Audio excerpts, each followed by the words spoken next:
The Blues battle it back in front to Kyrou, denied by the stick of Gustafsson. Thomas strips it. Centers, Kyrou shooting, and a save. Gustafsson. Buchnevich to the front of the net.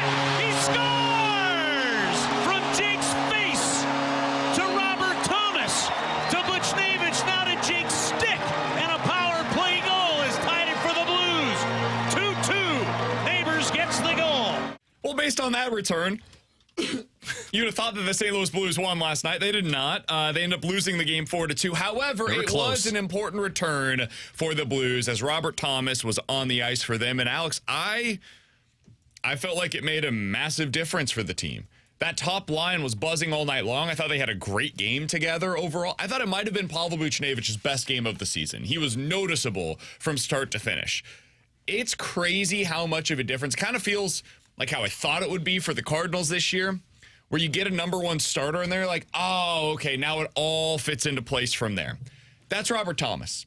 And that might have been Robert Thomas's best game of the season, strangely. Gets back from a broken ankle and suddenly looked like he had his legs about him again.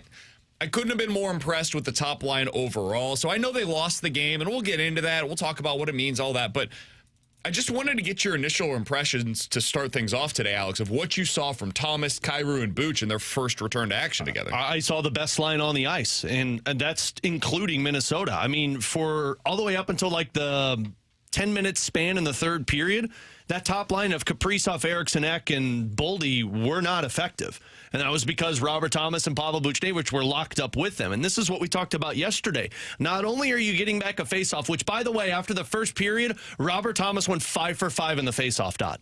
Like, you talk about missing somebody. He was 100% in 5 faceoffs in one period. I think he finished with like 70% from the faceoff dot. Yeah. But you had him back, and it shifted your best two-way defensive forward to the wing, and those two went lock and step with Eriksson Ek and Kaprizov in the first two periods.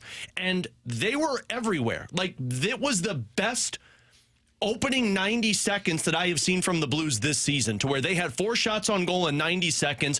Minnesota didn't even cross the red line in the first 90 seconds, and it was cycle after cycle and after cycle. And you know why it started? Because Thomas's line opened that up. They win the faceoff, they go in, they get the first scoring chance, and then the next two lines start coming out in waves. That's what this team offers. We talk about the conscience line a lot with the WTF line, but you need a line that just goes out there and dominates. Yeah, you need a good line. Yeah. Like, it's great to have some energy every once in a while. You need that. You need them to be on the ice for like 9 minutes.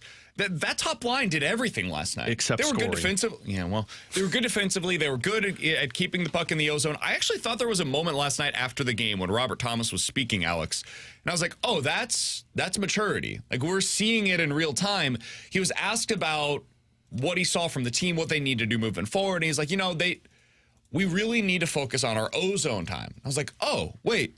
This sounds like David Perron who's talking right now, because I've heard David Perron on these airwaves for like 3 consecutive years say something to the effect of, and it's typically around this time where it starts and then it continues into like January where they're transitioning their game to more of what they want to do in the playoffs. Hey, we need to be a hard team to play against. We've got to get the cycle game going. All of these different cliches that you hear about, right? And Robert Thomas started talking that way yesterday. And in the past, I think there was some tension there at times, is my read on the situation, where like the Thomas, Kyrou, sometimes Buch would be like, no, we're a rush team. Let's get going. Let's get out on the fly. And now it seems like at least Thomas is starting to transition into, okay, I understand how we need to play in order to win. And he's becoming the leader of playing that way. It was really impressive. Yeah, it was. And that's what happens when you put a player on the ice. And we talked about this on Monday, and Grant was the one that brought it up. It's like, look, when you take that impactful of a player, and he's not Nathan McKinnon, but how he means to the Blues, or what he means to the Blues, is like a Nathan McKinnon, because he does everything. And when you take him out, that's a tough thing to do. But even strength, both offensively and defensively, he was making an impact. His line was making an impact. I thought Kyrou had a great game in the offensive zone, and they were playing the forecheck style. Penalty kill, that you go 100% against a power play that was 6th best in the National Hockey League, and then your power play looks really good on the first opportunity, doesn't score, and then in this third period, they get that power play, and Robert Thomas is the point. So every aspect of your game last night was impacted because of Robert Thomas's return. 314-399-9646 is the Air Comfort Service text line. Praise coming in from all angles. The 618, it made no difference. The Blues lost last night, you morons. That's true. Yeah. That's true. Yeah, it made no difference at all. There's only We'll leave it winners. right there. There's only winners and losers. Yeah. And last night we were losers. There was no growth at all for this Blues team. You either win that or I you kind lose. of believe, but yeah. Come on, man. Come on, man. Don't call us the morons. You're the moron. Well, okay. No. If you're going to use names, All we're right, going to hey, use hey, names. It's hard to argue with them when they haven't won a regulation game in like 7 in a row or something like that. Been a minute. That is accurate. Doesn't matter. They are playing Doesn't matter. They're playing a lot of close games. Does that matter, Alex? It's genuine. Like, this is a true, legitimate question that I'm asking you, because they have played 11 games that have been decided by one score so far this year. They're 6-5 in those games, so they have a winning record that's among the best records in the NHL. In fact, over the last 3 seasons, they're the best team in the league in 1-goal games. But over the last couple of seasons, prior to this year, they played like no 1-goal games. So this is something that is different for them in terms of the number of games that they are playing that are this close, but it is not different in that for some reason they've always been pretty good in these settings. What am I supposed to make of this? Because in baseball, we remember talking about this with the Marlins a couple of years ago. We did it with the Cardinals last year. This is not a good thing. You don't want to be playing a ton of close games because typically they're 50-50 propositions, and even if you're good at them for a short period of time, eventually those go in the other direction. You're going to start losing them, and your record's going to go down accordingly. How do you feel about it in the NHL? Does it matter at all to you that the Blues are playing a ton of close games so far this year? Yeah, I think it does matter. Let's go back to last season, I believe it was.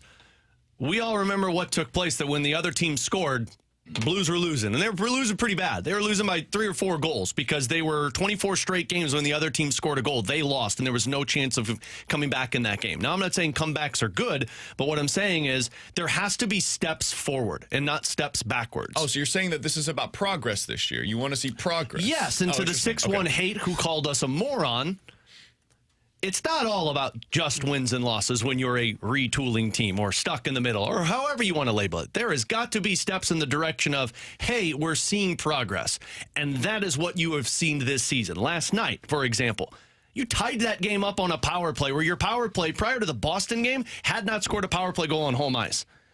Minnesota had one of the top penalty kills in the National Hockey League, and you went out there and you scored a power play goal to tie the game up. Last year, that wasn't going to happen. Last year, the third period would have been 4-1 Minnesota by the end of the hockey game. So, yes, you lost that game. And yes, Robert Thomas didn't make a difference because you still lost.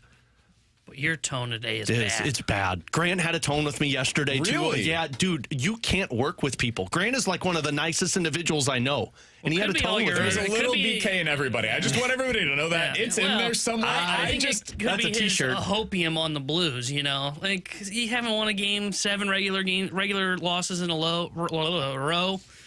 You know what I was trying to say. Why don't you just take a They seat, haven't bud? had a Why win. don't you take a seat? Nah. And just Turn that I'm mic ready back to- off. I'm ready We'll to talk about trash your the line out Blues. later. Why don't you close your eyes a little bit, man? Take a little nap, and we'll I am a talk to you little once you get tired to the this 12 morning. o'clock hour. I think it Everybody came through has later. some BK in them. It's about how confident they are in releasing that BK. You're a and little too confident. I don't like to hear everybody has a little BK in them. Anyway, the reason that I find it positive, and I will go back inside a Jake Allen or a Marty St. Louis quote from the Montreal Canadiens when they had Jake Allen. It's like the reason Jake Allen was so impactful for us is because we're a team that doesn't know how to win. And whether you're in a tight game or you're getting blown out, you have to understand how to win. And yes, you lost, but you were in that before a mistake that took place in the third period. And I know that all of this sounds like just a consolation prize, and I promise I'm not trying to do that. I thought they were good last night. It is hard to take steps forward into competing when you don't even know how to win in a 1-goal game. And they're doing that. Last night they didn't, but they have for the most part this year. Just did it against Boston 2 games ago.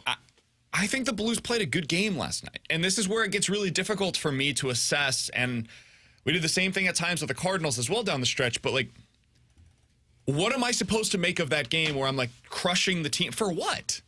Because Kaprizov put one of the best goals in the back of the net that I've ever seen? He's the tip king. That's ridiculous.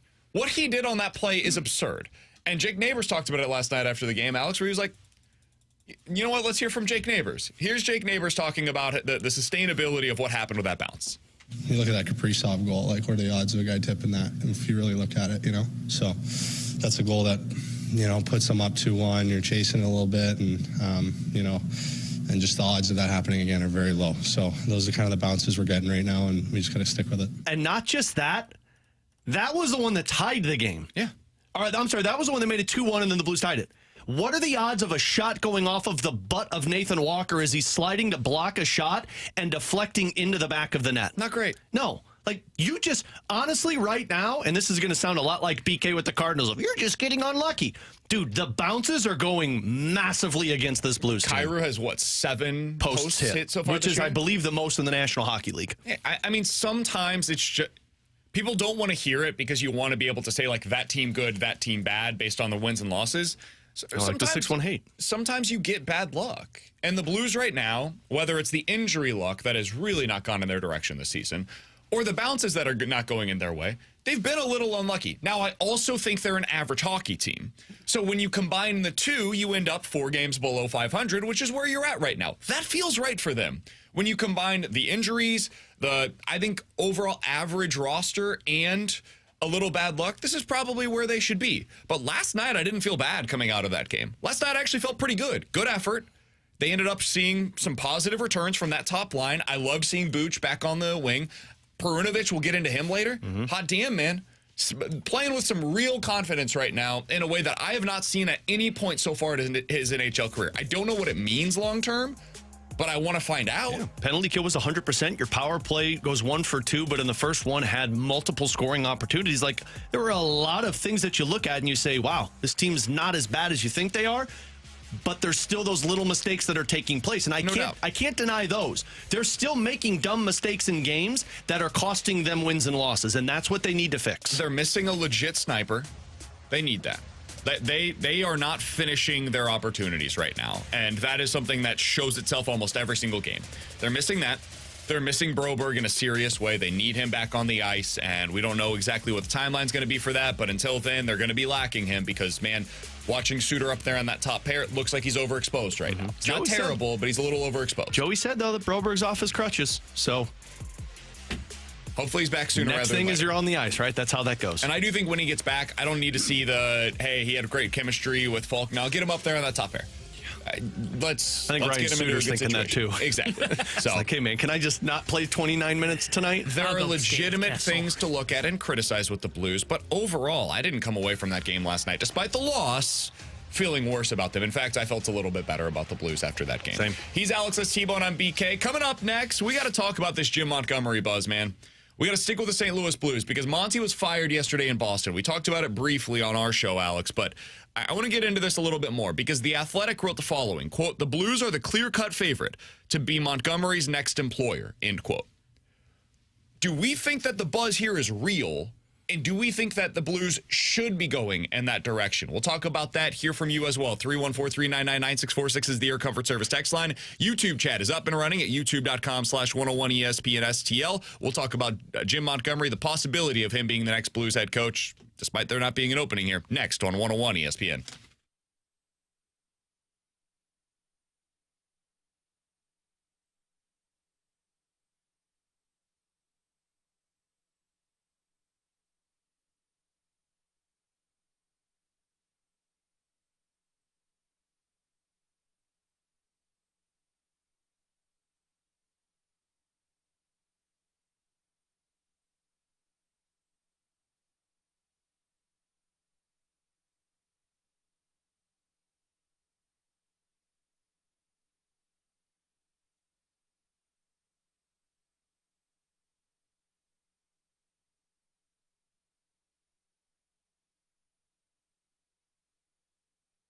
It is a great night to get on out to Ted Drew's famous frozen custard off of Chippewa. Heck, any night is a great night to go get that famous frozen custard. When you get out there, you enjoy the time with friends and family, but more importantly, you just go enjoy a St. Louis tradition. It's been around since 1929. 95 years, 4 generations of families have been serving St. Louisans that famous frozen custard. I used to do this every Friday night. It would be my parents taking me and my sister to Ted Drew's, sitting in the car, talking about our week, getting frozen custard, and now I get to do that with my 3 girls and my wife. It's such a fun experience to get to go out and enjoy that St. Louis tradition. So get on out there. Plus, there's so many different flavors you can choose from. You can mix and match. I personally really like the twisted caramel, frozen custard with caramel, pretzels, and just the right amount of salt. You can get that as a sundae or a concrete. You can also buy it in the quart size, bring it home, freeze it, have it for all of your holidays. And speaking of holidays, go get gift cards, go get Ted Drew's apparel, Ted Drew's souvenir. It's at their gift shop right across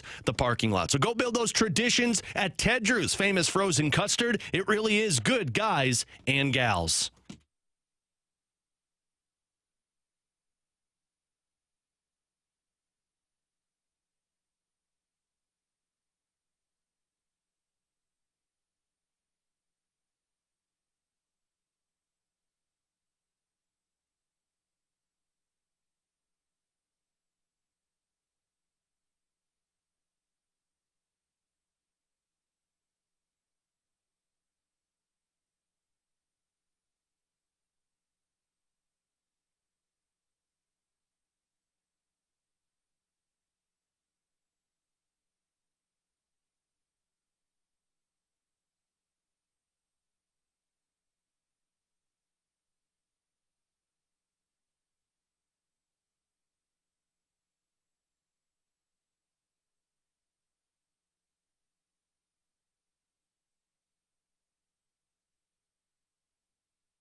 Read this from The Athletic. The Blues are the clear-cut favorite to be Jim Montgomery's next employer. Armstrong took a chance on Montgomery following his sacking from the Stars. See what they did there?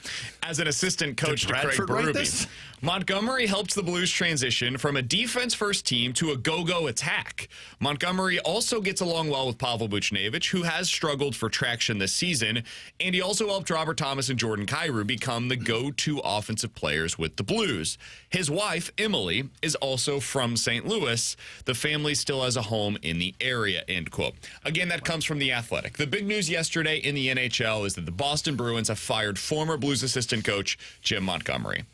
Alex, this is not the first time we've talked about the possibility of Monty being the next Blues head coach. In fact, we did this 6 months ago when the Blues were in the market for a head coach. And then suddenly, after the Bruins won their first series in the postseason, the next day there was a press conference scheduled to announce Drew Bannister as the next Blues head coach. I'm sure it was completely unrelated. It just felt interesting at the time. Well, now Jim Montgomery is available again, and the buzz is starting to heat up. I want to say this on the front end. I don't think Drew Bannister has done anything worthy of being fired. I don't think this is his fault necessarily. Now, I've had my quibbles with some of the things that he has done with the lineup or some of the decisions that he has made, but I don't think any of them were a fireable offense. So this is not necessarily, to me, a conversation about Drew Bannister so much as it's a conversation about Jim Montgomery and, honestly, eventually, ownership. Because ownership's going to have to be the one, if this becomes real, to be paying 3 different head coaches for the 2024 season when they're already paying above the cap this year for a team that was, by their own admission, in the midst of a retool. All of that feels like a lot for an ownership group, but if they're willing to do that, then hey, who am I to complain? So let's talk about Monty and what this all means. Alex, to me, the question is pretty simple. Do I think if I'm Doug Armstrong, Jim Montgomery makes my team better? That's what I'm just making a decision here based on. And to me, the answer is yes. I think Jim Montgomery is one of the elite head coaches in the NHL. Now, I don't know how much that means in the NHL nowadays, but I think he's in that group somewhere. And if he wants to be your head coach, if you call him, because I think you have to at least do your due diligence, if you call him and say, hey, Monty, do you want to get back in? Do you want to take some time off? What's your plan here? And he says, I want to be a head coach in the NHL. I want to prove that I wasn't the problem there. And you think he can do things that are better for your team than what you're currently getting with your head coach? I think you have to explore it. That's my top line opinion on the matter. Alex, where do you fall on this with Jim Montgomery as a real option for the St. Louis Blues? I fall on the same line as you. And just like you said, just to reiterate, Drew, this has nothing to do with Drew Bannister and everything to do with Jim Montgomery and where the Blues believe they are at. Go back to the press conference at the beginning of the season. I reference it all the time. Doug Armstrong said that we've made the necessary moves for this team to compete for a playoff spot. And they view this as a team. Whether you do or not, the front office views this as, hey, we could be in the playoff conversation this year. And that's what matters. Exactly. And let me take you back to the offseason before Drew Bannister was hired. Before the Jim Montgomery conversation. Do you guys remember David Carl? Yep. David Carl was the coach at the University of Denver. Right? Yeah, where this was the guy that he was a report that this was somebody that the Blues were heavily interested in. Why? Because he was a younger coach and it felt like he could mesh well with his team. He turned it down, at least that's what the reports were, and so the Blues had to veer in a different direction. I was talking with a lot of people at the arena last night just about this because, of course, this is in the news. And the one thing that kept getting brought up to me was, ask yourself, if Jim Montgomery wasn't with Boston this offseason, where would he be? And that's why when I come back to it, I really wonder, this is available. And a lot of people that are listening right now, the 618 on the text line, this isn't a playoff team. Sure. But if the front office views that they made the necessary moves to be a playoff team, right now you got a minus 20 goal differential. You're 3 games below 500. And there are certain guys that you haven't seen develop the right way. I'm thinking of Zach Bolduc. I'm thinking of Alex Texia. I'm thinking of the guys that were brought in to be a part of this core. If the coach is there that you view the guy that you want in place, you have to capitalize early. Because as Buccigross said yesterday with us, he's not going to be there long. If you think Montgomery is the coach that you want to take the step to being a playoff team and opening up your competitive window in the next couple of years, you might be still searching for this guy 2 years from now because Montgomery's not going to be waiting around very long. So on one side of the fence, man, if you're Doug Armstrong, you're going to have the narrative tied to you of 6 different coaches while you were a part of the St. Louis Blues. Blues. The rest of the league. Welcome to the NHL, I was just going to say. But on the flip side of it, you go get a guy that not only meshed well with Pavel Buchnevich, with Jordan Kyrou, found a way to get the best out of your offense when he was here. You're in a spot right now where you're in that weird middle of needing to compete, not needing to compete, but wanting to compete, but needing to develop. And Montgomery might be a guy who he did it in Dallas, he did it in college, and he just did it in Boston. T-Bone, I want to get your thoughts on this because I know you can maybe come out on a little bit of a different angle of this, but I liken it to what we saw last offseason with Chicago. The Cubs last year were in the midst of, I think what they're in is a retool as well. Kind of in Chicago right now where they're trying to figure out, okay, what's the next direction post that 2016 group? Like, how do we get to the next winning wave of players? And they didn't necessarily have a problem with David Ross. David Ross is a fine manager. There's nothing wrong with him. But when Craig Counsell's on the market, you have to look at yourself and say, is this something where we can improve? And they decided, yeah, it's a spot where despite David Ross being and he was like a hometown hero. That guy was a champion for them. He had a real tie to the fan base. Bannister doesn't have any of that here. He's just a guy that happened to be at the right place at the right time and ended up taking advantage of his opportunity, credit where it's due. But they fired David Ross to hire Craig Counsell because they thought, hey, we can get 10% better with this guy as our manager. Well, if you're Doug Armstrong, who's among the most aggressive front office executives in all of professional sports in North America, he would have made that move 100 times that the Cubs made last year, and you would have viewed it as being obvious and nothing that deserved like any praise or anything. This is just the job, right? Look at the offseason with the offer sheets. So to me, as I take a step back and think about, okay, what would or should Doug Armstrong do here? This seems like a pretty clear move to me as long as he can get the okay from ownership, and that's really the question in my opinion. T-Bone, if I was looking for the other side of this, though, what would your angle be on that? Well, my angle would be, and the Cubs one is an interesting one that you brought up, but I felt the Cubs were in a different part of their life cycle, right? I thought they were an organization that was more ready in what Army views the Blues as a playoff caliber team, because they came off that year in 23 with Ross where they ended up having the collapse in the second half, fell out of the playoff picture. So for me, and then they brought in Imanaga in the offseason, I thought, okay, they are ready to go win now, okay? So that's why, to me, that one made sense. For me, the Blues aren't there. And you can tell me all you want that, the front office clearly thinks it's a playoff team. I think the front office got to quit living in fantasy land because this isn't a playoff team. And I can't believe they thought that going into the season looking at this roster.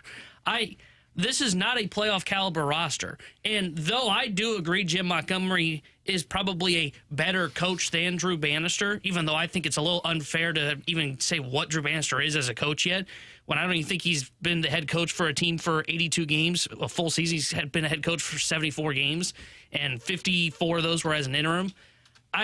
I just look at this, and I know exactly what happens with Jim Montgomery. He's going to get hired, and he's going to be fired in 3 years. I could say that about Drew Bannister, too. Drew Bannister's going to be fired. But here's where I think that this matters most is bringing in Jim Montgomery is a move you make when you're ready to maximize your roster. And when I say maximize, I mean maximize it and get wins in the playoffs.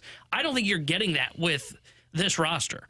I think Drew Bannister's lack of success here isn't necessarily because Drew Bannister's a bad coach, because it's a bad roster. But don't you need to get a coach who gets the best out of your roster so that you can get to that point? And what if Drew Bannister's not the guy that gets your team there? I think Drew Bannister's the perfect bridge guy to get to the next Montgomery when you get there. And this is where I think that... Yes, because I don't think the head coach in the NHL... And that's what they said about Davis Payne. And Payne was fired a year and a half in because they said, well, he's not developing these guys the way we need to, so let's bring in a coach who gets the best out of them. And I don't have as much reference to that point in time because I was like 10 years old when they fired Davis Payne. You were a big fan then. I was a big Payne fan, yeah. I thought House of Payne. We called him a Payne head. No, I just remember when they hired Hitchcock. I was like, who's this old guy they just brought in? But no, I think with Bannister, I look. Payniac. You said, are there guys that aren't developing on this roster? I don't know who I can point at and say he hasn't developed. And great. Now, with that being said, I don't know. There were a lot of guys that really needed a lot of hand holding to develop at the NHL level, right? Like we talk about Kyrou cutting down on mistakes. Kyrou's like year 6 into this thing, right? He's not a developing player. We bring it up just because it's a retool. Bolduc, maybe that's the one guy you want to point to. I just think what we're seeing with Bolduc is they don't view Bolduc as a guy that's part of their core. Texier, just not a good NHL player, I think, at this point is what we can determine. Even if I agree with everything you just said, if I think that there is an upgrade to be had at head coach, why not make it? That's how I view this thing is, hey, there's a potentially elite head coach available on the market right now that should not be available. The guy has the best points percentage in the NHL since he was hired in Boston, and over his entire tenure as a head coach in the league, he's been a 570 points percentage coach. The guy's awesome, and he has great relationships already in place with the players currently on the roster. This is not somebody who should be available on the market, and yet he is. And he's somebody that has a history here in St. Louis. His wife is from here in St. Louis. He has a connection to the city. He has a connection to the organization. He has a connection to Doug Armstrong. Because of all of those different factors, if Bruce Cassidy was fired tomorrow, I wouldn't be having the same discussion about him. Despite him being a really good head coach, and we all know that to be true, but there's not the same connections in place here. This is the one guy that could become available that I would be saying, maybe Paul Maurice as well, that I would be saying, you probably got to do it. Even though it's unfair, because you're right, T-Bone, it's totally unfair to Drew Bannister. And I truly feel bad for the guy. This is an unfair situation for him to be in, where he's potentially going to lose his job through no fault of his own, just due to circumstances. He also got the job, though, due to circumstances. This is part of the league. We were talking about this a little bit earlier. Do you know how many coaches in the NHL right now have been with their respective team since 2021? Since the end of the 2021 season? The answer is 4. 4 coaches. The life cycle for a current NHL coach is 2.5 years. So I think there is something to be said of, do you want to waste 2.5 years of Jim Montgomery if this is the era that you're going to have him? I would also say this. Well, he's available now. I don't know if he's going to be available in 2.5 years. I can tell you who the guys are that are going to be available in 2.5 years. It's basically every other coach around the entire NHL between now and then will become available. And look through that list. You're going to be like, I don't know if I want to win any of those guys. I just want to get the best guy possible that's available now and put him in charge of my team, and let's see where the chips fall. And if it works, great. If it doesn't, if they don't end up making it to the playoffs this year, well, next offseason, guess what Doug Armstrong's going to do? He's going to be aggressive as hell to try to get this team back into the playoffs next year, and then you're in the middle of that 2.5-year window. So I'm in favor of it. In fact, I'm like all in. I'm putting all of my chips to the middle. I think this is a move that the Blues absolutely should do, but really to me, it's not so much an Army call. It's not so much about the roster. It's not so much about anything else. It's an ownership call. It's about them being willing to spend the money, and I'm not saying they need to. I'm saying it's a real question as to whether or not they feel like they should be doing that. And I think they're the ones that are having the conversation that T-Bone's having right now, where it's like, do we really need to do all of this, to spend the money to go hire another coach? That, I think, is a fair question more than anything else. And that's why if I'm ownership, I'm not signing off on a third coach that we're going to be paying when we just, like you brought up all those coaches that's in the NHL. They clearly, I don't want to say they don't matter, but they clearly have such a short life cycle that you're going to fire Montgomery, in my opinion, before you're into your next winning window. And that's why I don't want to waste this time of, they've got Jim Montgomery. And I hear the argument of, well, he may not be available in 2.5 years.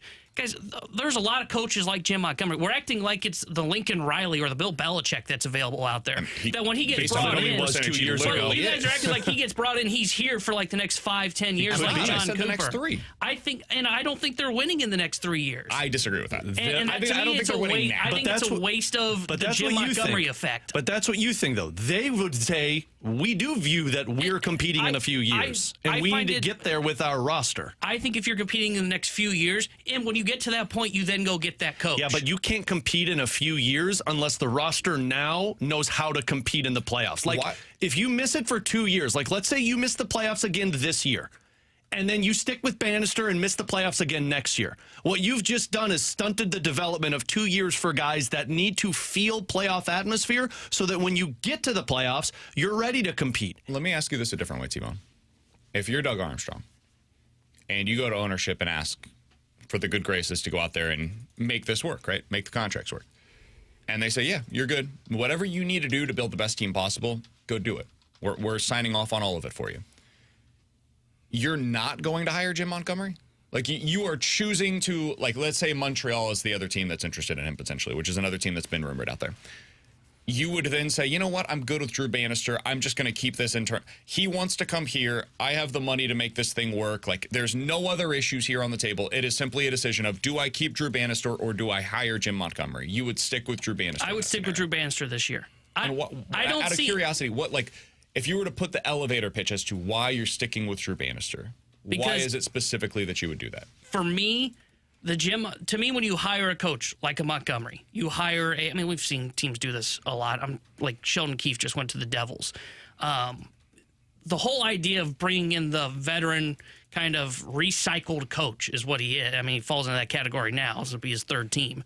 The whole idea is to just get that extra squeeze, kind of squeeze the lemon, right? And get the most from my roster. And why do you see a lot of teams do that? Well, it's a lot of playoff teams. And my whole thing is, I know Montgomery, wherever he goes next, he's going to be fired again in 2.5 years. Well, it's just going to happen. Like, he's not going to be there. None of us are disagreeing with that. There's no need to squeeze the lemon on this roster. There's nobody that is being stunted development-wise on this team. This is just a bad retooling roster. I'm not going out, paying 3 coaches, and bringing in a guy that, even though when he comes in here, it's still... I think Montgomery would have the same results as Drew Bannister right now. But and I completely get it, and I don't think there's any changing you from that perspective.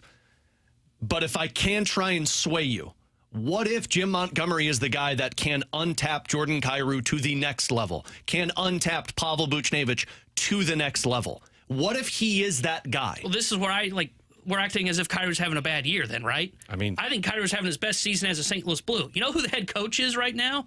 It's Drew Bannister. You know when he had the best season as a St. Louis Blue so far in his career in terms of both sides of the ice? When Jim Montgomery was here.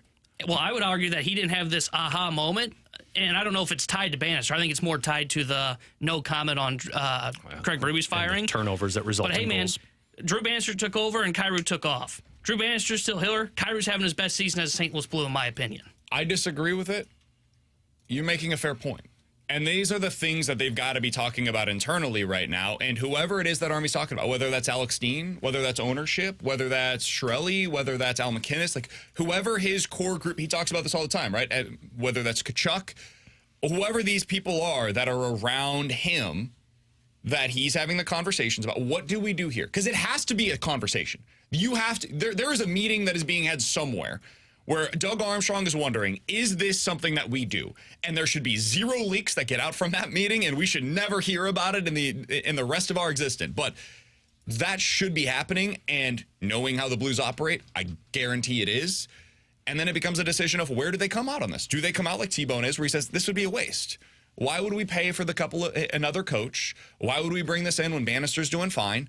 Or let's go maximize this. Let's see what it looks like. And that's where I come out. That's where Alex comes out. I'm curious where the audience comes out. We'll get more on this. 314-399-9646 is the Air Comfort Service text line.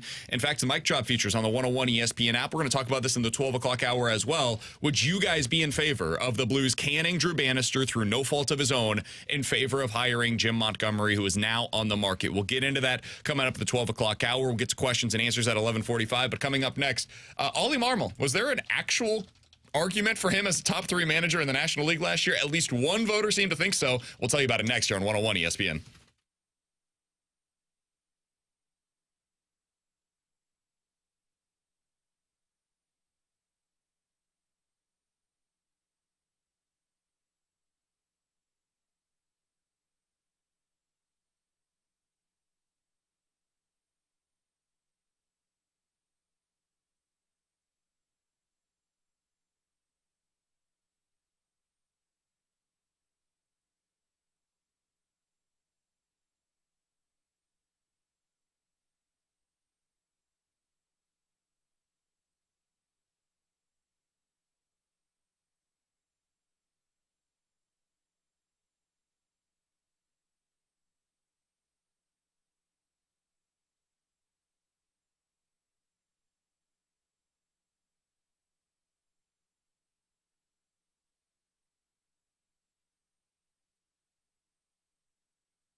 Hey, it's BK, and it is time to unlock your inner champion. The place to do so is at Victory Men's Health. Check them out today. They've got 4 great locations across the St. Louis area. Whether it's weight loss goals that you're looking to meet, low testosterone symptoms that you're feeling, do you have the same energy that you did 3, 5, 10 years ago? If the answer to that question is no, it could be due to low testosterone. They can check out those levels for you. And beyond that, something I did with them, they can check out all of your micronutrient levels. Find out exactly where you are. They've got the ATP cycle. They'll find out exactly how you're burning your energy, where you're high, where you're low, where your levels are. They can do that for you over at Victory Men's Health. Erectile dysfunction issues also are just, hey, something a lot of guys deal with, especially once you get into your 30s, 40s. If that is something you're dealing with, Victory Men's Health can help you unlock your inner champion. It's a super easy process to book that, to book that first appointment. VictoryMen'sHealth.com.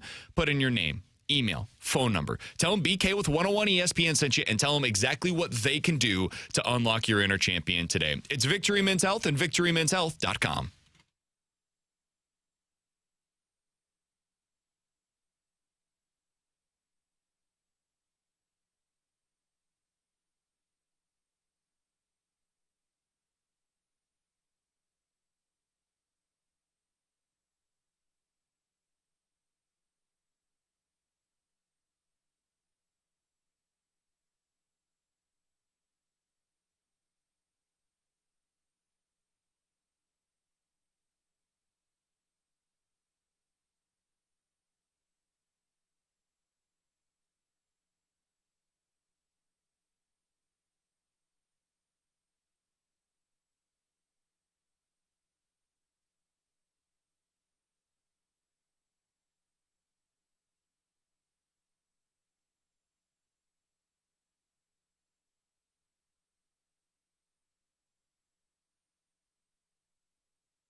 Tanner Hendrickson here with a Sports Center update driven by Johnny Londoff Chevrolet and Johnny Londoff Autoplex. The Blues lost last night. They'll be back in action tomorrow night when they host the San Jose Sharks. And we'll have pregame coverage starting with Alex Ferrario and Joey Vitale at 6 o'clock. Then puck drop at 7 with the voice of the Blues, Chris Kerber and Joey V. The Sports Center update is driven by Johnny Londoff Chevrolet and Johnny Londoff Autoplex. See them at Londoff.com. Chevy, together we drive.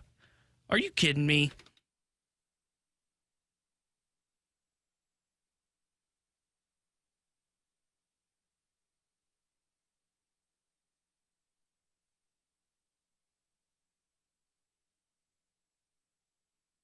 Alongside Alex and T-Bone, I'm BK. So there was a big surprise yesterday. Most of these Manager of the Year, the end of season awards, they've gone as expected. Paul Skeens, by the way, we didn't end up making a big hoop-de-hoo about it, but he won National League Rookie of the Year. He didn't really either, though. Who could have seen that one coming? I can't believe how much buzz there was on one of the position players winning over him when he had a historically great season, but I digress. Yesterday, the National League Manager of the Year award was announced, and Pat Murphy won as expected. He was deserving. He's the Brewers manager, and he did a fantastic job this season in his first year replacing Craig Counsell. Mike Schultz finished second. Carlos Mendoza was third. The real surprise on this list was the last name mentioned in the voting, because Oli Marmol received 1 third-place vote. Oh, that was Tanner. He snuck in a vote, didn't he? Now, the way this works is you've got all these different voters that get a first, second, and third place vote. You don't vote beyond that, but you get a ranked choice of your top 3, right? People are going to be amazed by this. You know who voted for Oli Marmol? I just told you, Tanner. It was the one and only Keith Law. Wait, what? Of The Athletic. Monster. No. Known Cardinals lover, Keith Law. Was that an apology to just Cardinals fans everywhere? I suppose. Wow. Good for him, man. I don't think so. Good for him. I think I know what his rationale was. I think, knowing a little bit about Keith Law, he probably looked at the expected wins-loss record, saw that the Cardinals were expected, based on their run differential last year, to win 76 games, and instead they won 83, and he probably views that as, man, Oli did a pretty good job. The manager earned them 7 more wins. Now, you can agree or disagree with that. That's fine. But I think there are some things that you could point to and say, like, hey, he had a below average rotation, a below average offense, a, by the numbers, average defense, and found a way last year, despite all of those things, to win 83 games. That's a pretty good manager job. He also found a way to keep his bullpen mostly healthy throughout the season. He had a closer that was used in a very specific role. He pieced things together beyond that. He platooned, at least by the numbers, the way that you would want your manager to. There were things that would point to him having a good season as a manager. All of that being said, Alex, what did you think yesterday when you saw the official votes and Oli Marmol was among those that did receive a vote for Manager of the Year in the National League last year? I couldn't believe it. And no disrespect to Oli, but I don't know if I would have given him a vote at all. Like, yeah, you know what? The expected wins were bad, and you found a way to win 7 more games than what was expected of you. But your offense, the Colorado Rockies had a better offense than you. Now, I'm not blaming it all on the manager. It's the Coors effect. Sure, but I can point to the hitters that aren't hitting, and I can hit to the hitting coach and say, what's gone wrong here? But if I'm going to vote for the Manager of the Year, that individual got the best out of his team with questions around it. Now, I don't know if I would have given Mike Schilt the number 2 spot. I probably would have given Carlos Mendoza the number 2 spot because I thought the Mets were kind of an underwhelming team, and the fact that they were competing that season was impressive. Pat Murphy was the number 1 for me because when you move on from the guys that you did and you lose Christian Yelich, he found a way to get the best out of the players. Is it completely fair to Oli Marmol? Absolutely not, because I'd point to Paul Goldschmidt, Nolan Arenado, and say, what the hell, guys? You were supposed to be a part of this, and you didn't back me up. You were without Wilson Contreras. There were elements of Oli's decision makings this season that you're right. Bullpen usage, the ability to get Ryan Helsley consistent from start to finish. Those were all really good assets. But your team finished with 83 wins. And that's not where this team was supposed to be. So if I'm going to give Manager of the Year props, I'm going to give it to guys that got the best out of their team. So I agree. I would not have probably given him a top 3 vote, but I just think because there are a little bit better cases. But I am glad to see that someone kind of saw what I've seen, which is, I mean, Oli Marmol did a hell of a job this past season because though 83 wins was not where they were expected to be, at least what the front office thought that was crazy because I thought they were an 80 to 85 win team. The fact that, you listed it off, bottom 10 offense, middling rotation, kind of the middle of the pack bullpen as well. The ERA was there, strikeout stuff ended up dissipating it down the stretch. Defense wasn't there. His two best players did not end up being his two best players. They ended up hitting their worst seasons that we've seen in a long time from them, on top of Contreras being injured. Yeah, the fact that he was able to go above 500 when the Pythag says he should have been teams below 500, which I agree is probably what this team at its core was, is impressive as hell that Oli Marmol was able to do that. And with that being said, there are some quarrels I have with the way things operated last year. I thought the whole idea of saving bullets on Sonny Gray early on in the season was ridiculous. I thought the idea of, we got to just keep hitting Goldie Arn out this high in the lineup, I thought he was a little late to move them down in the order. Keeping Turner Ward on staff for the entire season was a bit ridiculous, if we're being honest. He ended up firing him at the end of the year anyway. There were some quarrels with Oli Marmol. But I think overall last year, I'm glad to see that he got some respect from a national perspective because I do think he did a hell of a job with that roster a season ago. Here are the teams that outperformed their expected win-loss record by at least 4 games last season. In the National League, the Braves, the Pirates, and the Rockies. The Cardinals by 7. The Rockies. Those teams were all by 4, the Cardinals by 7. In the American League, there was only one team that outperformed their expected win-loss record by at least 4 games. It was the Tampa Bay Rays. They outperformed their expected win-loss record by 7 games as well. And we all think that Kevin Cash is a really good manager, right? Despite what he did in the World Series, Blake Snell was a whole thing. We've talked about that.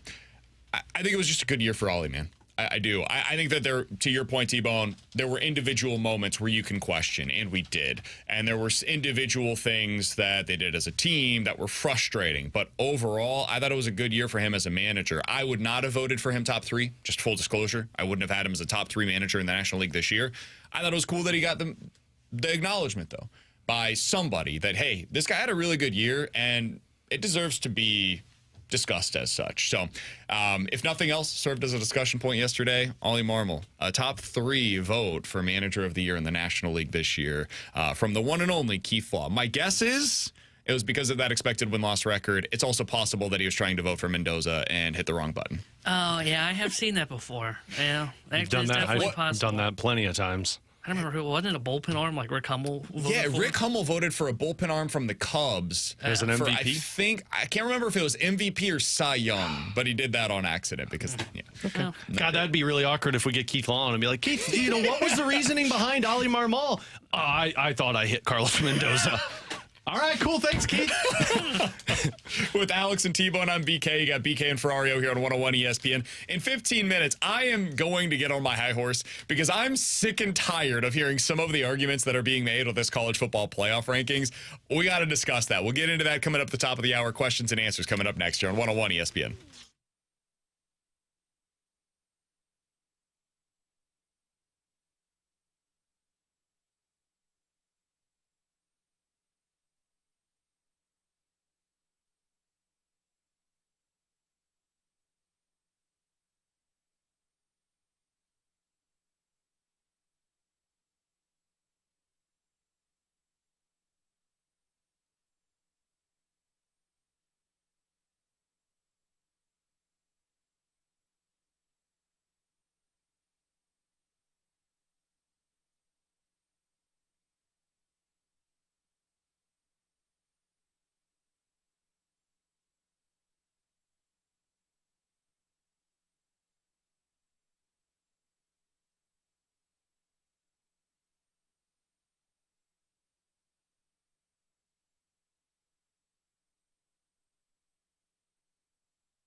43999-646 is the Air Comfort Service text line for questions and answers. If you guys have any questions, get them in right now on the Air Comfort Service text line. Alex, do you see any similarities? This comes from the 319 between Kyrou and Perron, and how after 6 seasons it might be best for all parties to go their separate ways.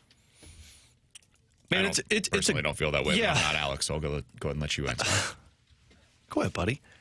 I mean, it's a good question. I don't think Perron's issues were little mistakes that were costing the team. I think Perron's issue was he just didn't understand the pro game. And he even talked about that. Like, at some point, you get a little too comfortable where you're at, and you're focusing on, living up to the first overall draft pick. And, he had the white laces, the tinted visor, and everyone was like, this is just a young kid. It didn't take him until he got to Edmonton that was a team that was like, okay. And then Pittsburgh started to where Pittsburgh was a competing team that he talked about. It's like, yeah, you got a better taste of what it meant to compete. So, no, I don't see the similarities there. I think they're two very different players. I think Kyrou has figured out how to be a pro. He's just got to figure out how to limit those mistakes that he makes on the ice. Kyrou's better than David Perron was at any point in his career as a playmaker. I'm sorry, man. It's just the truth. David Perron was awesome. And this is zero disrespect from to him, but they are such different players in such different situations. It's hard for me to even compare them. I don't disagree with you. Perron played more of a winning style of hockey, though. And I think that's why he had the success that he had everywhere he went. Man, it's so hard for me to say that because Connor McDavid doesn't play a winning style of hockey. Nathan McKinnon at times doesn't play a winning style of hockey. Kyrou makes mistakes, and he will be and should be criticized for some of those mistakes. Hell, made one last night, right? That's going to happen. I think it is wildly unfair the way that he is treated for some of these mistakes, especially this season, because that's what you have to live with for him to try stuff. For him to go out there and create plays that he's going to create, you have to be willing to live with some of those other mistakes that he's going to make. Now, last 2 minutes of the game, we've seen this a couple of times. I'm not going to cape for him at all times. I've said it before. You can't have those plays where you're turning it over last 2 minutes, tie game. You can't have that. I totally agree. But I think sometimes we compare Kyrou to players where it's like that guy is not in the same ballpark as Jordan Kyrou. Jordan Kyrou already in his NHL career has 3 seasons of at least 67 points. Do you know how many times David Perron put up a season of 67 points in his NHL career, Alex? He put up a 67-point season. 0 seasons in his entire NHL career. Jordan Kyrou has a 31 and a 37 goal season. Do you know how many times David Perron had a 30 goal season in his entire NHL career? I don't think he was ever a 30 goal Zero. scorer. Zero such seasons. So I just think it's a little unfair. I understand the comparison because he was young and he was a guy that maybe got out a little bit over his skis early on in his career here in St. Louis. But beyond that, I don't think there's anything similar about their games. Yeah, they also played in 2 different eras. You can't compare 2 guys to where Perron came up and was playing in an era that was more defensively focused. Where Kyrou, even Bannister talked about it yesterday. Goaltending's around a lot in the National Hockey League. Why? Because there's so many teams and players that are trying to do things. And Steen has talked about this. Joey's referenced this on the pre and post games with me a few times. There are some times as a player, yeah, you want to create something, and yeah, you can create it, but sometimes you just have to say, it's not the time. It's not the time for me to create this. There will be another chance. I'll live to die another day. All right, from the 314. Live to fight another day, not die. Either way. That was the pessimistic mindset. You can live to die another day, too, if you want. Sorry. How in the hell is Mizzou still in the college football playoff rankings? Amen. Look, you're just sour because the Fighting Illini. Ahead of the Illini. Better wins than the Fighting Illini. What Illinois do? Hogwash. I just learned that one from Courtney. But cool. Can't wait for that mic drop. Their losses aren't as bad as Mizzou's. They lost to the best team, they lost to Penn State by 14. They got killed by the best team in the country. I'm not going to deny that. And then there's the Minnesota game. Mizzou hasn't been competitive any game that they play someone that's good. South Carolina's good. Auburn's good. Yeah, they lost in a close game. It's literally a last-minute touchdown. It's ridiculous. Illinois would beat Mizzou What's on the Illinois' field. best win this year? I would say probably at Nebraska. Is there one I'm forgetting? I probably Kansas. They stink. This is the thing. Once we get down into the 20s, why is Mizzou ranked? Because who you putting ahead of them? You want K-State to be ranked? Are you really going to cape for Washington State? What about Louisville or LSU? Like, these are the other teams that you could potentially put in there. There's just not enough teams that could receive votes that are right on the outside looking in. Like, you want Memphis? You want Syracuse, Pittsburgh? God, these teams are terrible. Vandy, James Madison, Colorado State. No, That's why Mizzou is ranked right now, because the alternatives are also And Mizzou 7-3. They were a really close game this week against a team in South Carolina that is now ranked 18th in the country. That's why. It's really that simple. And Drinkwitz is going to say, our focus is on the college football playoffs. Sure. If you wanted to put if you wanted to flip Illinois and Mizzou, I would totally understand it. I wouldn't push back. But to me, those teams that are in that like 22 to 25 range right now, Iowa State, Mizzou, UNLV, Illinois, I don't care where you put them, but those feel like the teams that should probably be roughly in that range. And I don't really honestly care, just because I know. I mean, I do want them ahead of Mizzou because I hate the Tigers, but you're right. It doesn't matter. I mean, really, the only teams that are still left in this are what, like the top 20? Like, once you're in that like 20 to 25 range, it's just the classic, hey, Exactly. pat on the back. You're And here. even it's the top 15. Yeah. Because Colorado's not getting in, Clemson's not getting in, South Carolina's not Colorado getting might get in. They're going to win the Big 12, baby. Well, that's their path, though. True. It's not based on their ranking. It's based on them winning their respective conference. Basically, once you get beyond Texas A&M, everybody else is just, it's there for us to talk about. I was going to say, more than nobody really anything else. cares beyond like 13, 14. With Alex and T-Bone on BK in 15 minutes, we'll play a game of More Likely to Happen. 314-399-9646. That is the Air Comfort Service text line. But coming up next, we'll continue this conversation about the college football playoff rankings, because I don't want to focus on the bottom 10. I want to focus on the top 15. That is where the headlines were really made last night. And Joey Galloway said one of the dumbest things I've ever heard on a college football playoff rankings show, which is amazing because that show is tough to watch sometimes. We'll let you hear that coming up next year on 101 ESPN.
Alex Ferrario with you to talk about my friend Tracy Bibb, taking care of you and your family with your insurance coverage, saving you money on that insurance for your car and home. You get the personal attention, which is so important, from your insurance agent with Tracy Bibb. And what I mean by that, she's always available. You give her a call with any issues that pop up. If you're on the side of the highway with a fender bender, if you've got flooding in your basement or anything wrong with your home, Tracy is there for you. They preach it's not a matter of if something happens, it's when something happens. They're there to make sure that you're taken care of. Plus, she cares about this community. Her clients, she's involved with United Cerebral Palsy, the Purple Stride, Kids Rock Cancer, Little Bit Foundation. So much about Tracy is taking care of you and her community. So give her a call today. Tell her Alex Ferrario was mentioning it on the radio, and she'll give you a free non-committal quote. Super simple, 314-328-4260. Again, that's 314-328-4260. It's no fib. You're always in great hands with the Bib.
All right, Alex, as you can imagine, yesterday, people on the internet were very mad. Now, that's typically the case, but yesterday it was directed towards the college football playoff rankings. And everybody's got their own criteria. Some people love the Big Ten. Some people love the SEC. A lot of people hate the SEC. But everybody's got an agenda that they're trying to get out there, right? Danny Cannell, anti-SEC. You got the SEC homers over here that are like, put them all in. Let's get 6 SEC teams in. Why is BYU need a spot? So it just becomes this whole thing. I like to think I'm somewhere in between, Alex. I think the SEC is the best conference in college football. No, you don't get to have all 12 spots in the playoff, though, to yourself. That's not how this works. Arkansas should totally be in. So I heard this from Aaron Taylor yesterday, who was doing the CBS version of the reaction show. Here's what he had to say, complaining about how one team from the SEC is being disrespected despite their schedule being much better than some of the teams ahead of them. So if I'm a Georgia fan, I'm wondering how in the heck we're 10 and there's 3 teams ahead of us that don't have a top 25 win. The inequity in scheduling has already become apparent. We're going to try to rectify it, but it's not a fair and level playing field. And if you're some of these SEC teams or teams from any of these conferences, you're going to feel pretty Even within upset. conferences, it's a thing. Of course that's a thing. And there's no way to fix it. This has been the way that college football has operated, Alex, for 100 years. There's always been inequities in your scheduling. And this is why, there has to be a little bit, it's not just a science, it's a bit of an art to the rankings. How do you take into account when a team loses to a very good team? Well, how much should I dock them for that? Does it depend on what the final margin was? How much does the eye test play into it versus the numbers? Because some teams, if you look at Vegas, if Vegas was putting together the rankings, it would basically be 6 SEC teams at the top. And then Ohio State and Oregon bunched in there. But the Big 12 teams would be laughably low on this list. Hell, Indiana's a 2-score underdog this week against Ohio State. They wouldn't even be in the top 15 probably based on the Vegas rankings. But guess what? We play the games. And so eventually we get to decide. It's about the most deserving teams. And right now, yes, Indiana deserves to be ranked ahead of Georgia, and I can't believe there's anybody that would argue otherwise. But PK, they haven't played anybody good. I know. Amen. Last year, we had some of these conversations as well, and it ended up where Florida State missed out on the playoff because of their schedule, but more so because their quarterback was gone. But you looked back last year, Texas, for example, did not have a particularly appealing resume going into the college football playoff. They didn't. They were a really good team, but every year we get stuff like this. Penn State. How good is Penn State? I have no idea. I have no clue. Because their best win on the season is probably Illinois. And it was a, relatively speaking, close game. Yeah. And they got beat by Ohio State in the one opportunity that they had to have a signature win. And guess what? They have 0 other opportunities on the season. 0. They beat USC on the road. That's good. But they did it in overtime. All of these teams have flaws in their resume. Texas this year does not have all that great of a resume. Their best win on the season is probably Michigan on the road, maybe Vandy on the road. That's Missouri's resume, man. The difference is they haven't played as many high-level teams down the road. They'll get Texas A&M. That's an opportunity for a quality win for them. And if they win it, hey, no more qualms with what they have scheduling-wise. But this has always been the case. It's always going to be the case. There is no way to fix it whatsoever. And the number of people that are belly aching about it, man, is crazy to me. It is. On one hand, I understand. Yeah, of course, strength of schedule is really important. But who's he complaining about? He's complaining about Indiana. Okay, well, Indiana's undefeated. So until Indiana loses a game against a ranked opponent, they're undefeated, and you lost to 2 teams. Another one that he's complaining about is Miami because they don't have a good resume. Fine. Guess what? If Miami loses the rest drop. of the way, they're out. Yeah. Not only will they drop, they're done. Mm-hmm. It'll be one team that represents the ACC, and whoever that team is will represent them because they won the ACC championship game. The same thing is true of the Big 12. One team is getting in from that conference. So what are we all actually upset about? And if who are people actually mad about with these rankings? It doesn't make sense. And to when me. you're Georgia, if you're complaining, well, you lost to Ole Miss, you lost to Alabama. Alabama. That's Bingo. why you sit right where you're at. And when Miami and Indiana and Notre Dame, if those three lose, well, then they drop back a little bit. But like you just mentioned, none of that matters until they actually make the final decisions, because it's going to come down to those conference championship games for a lot of these teams, and the schedule won't matter where they end up. If you're in the Big Ten or you're in the SEC and you lose one game, you're in. That's how it should work. Because, like, even Indiana, who doesn't have, like, this great schedule, right? I agree with that. They're playing a better schedule than whoever for the most part at least, whoever the group of 5 team is that's getting in. Hell, they might be playing a better schedule this year than Miami. And Miami has 1 loss right now, and they're at 8th. So I just think that some of the name calling, some of this like back and forth, like I saw earlier today, people were talking about how SEC honks are upset at Indiana because Indiana is going to be the team that keeps the 5th SEC team from getting in. No, that's Notre Dame. Notre Dame is the team that is going to keep that 5th SEC team from getting in. That's the one that SEC fans should be upset about, and they're taking care of business, man. If they keep winning the rest of the way, if they beat Army and they beat USC on the road, then they have earned the opportunity to be in. And if you're one of those final SEC teams, like if you're Tennessee and you get left out, sorry, you lost by 2 scores against Georgia and you lost to Arkansas. You lose the opportunity to be upset when you lose at Arkansas. That's the name of the game, man. Keep winning and you'll get in. Mizzou fans, we're not out here bitching and moaning. They lost. They lost by multiple scores against Texas A&M, and they got their butts whipped against Alabama, and we all knew, realistically speaking, that was it. Even if they had won this past week against South Carolina, they really weren't going to be able to get in because there were too many teams between them in the college football playoff in the SEC. No chance to get in. All right, you guys want to talk about something else from last night? No, man, I feel pretty good about what we did. So, Joey Galloway is a part of the ESPN College Football Playoff Rankings Reveal show. And there's some pretty wild stuff that gets said on this show because they have to. They got like an hour to fill. And, you know, I'm talking college football playoff rankings. These things don't matter really for the next couple of weeks. So Joey Galloway is getting into it, and they're talking about Indiana. And he says one of the most outlandish things I have ever heard on one of these shows. Alex, take a listen. If we believe in what our metrics are saying, if I'm Indiana, I don't know if I'm playing Rourke against Ohio State. We've seen what happened to Florida State last year, Jordan Travis. What could keep Indiana out of this? Getting their quarterback hurt. We've seen it happen to Florida State last year. Wait, what? Yeah, if you're thinking to yourself, what did he just say? Did he really say that? They said basically the same thing on the panel, and then they just moved on. But Joey Galloway wasn't done. He went back to it. Let's go back to the well, Joey. Now, look, I knew you guys blew it off, but if I'm Indiana, I am protecting my quarterback. You can't do that. Why can you not do that? You can't do it. If I'm Indiana, say what you want, I'm protecting my quarterback. But if you're Indiana, you can't go out and lose by 30 points. If they don't play him, I am. You can't do that. Hey, You can't be serious. Hey, look. Because Look at me, Reese. Do I look You serious? can't do that, Joey. They're Indiana. They got a chance. They should try to beat Ohio State. I agree. I agree. Win the game. I agree. I would protect him now till we get a playoff. Stop. You know it's bad when every single person on that table is going, what? Stop. This is like when I recommended that the Cardinals convert Ryan Halsey to be a starter. You guys were like, stop. You're being stupid. I was like, no, guys, it makes sense. Hear me out here. Or when you said that Mason Wynn was like the next superstar for the Cardinals MVP. I've had some of these moments. What? That is the dumbest thing I've ever heard.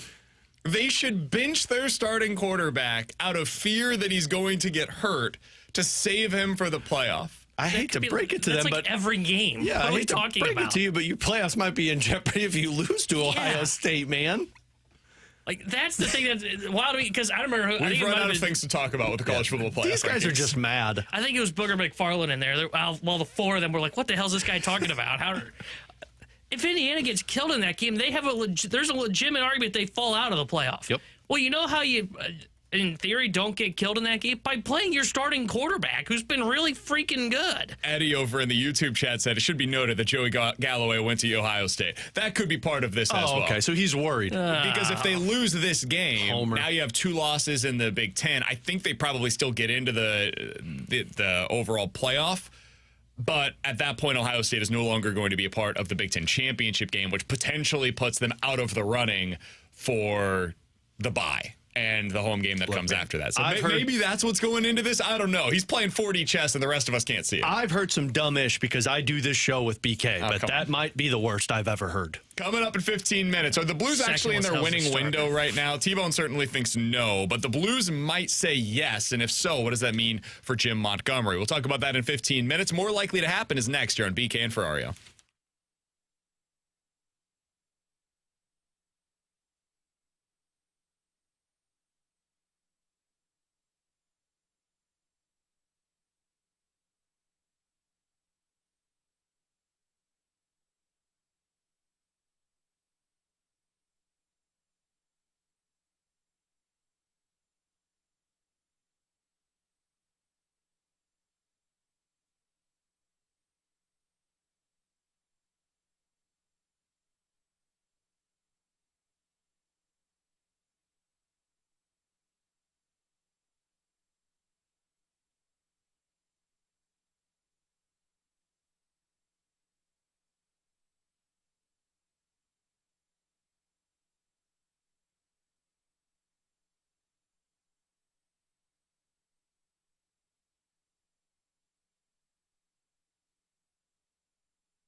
6-5.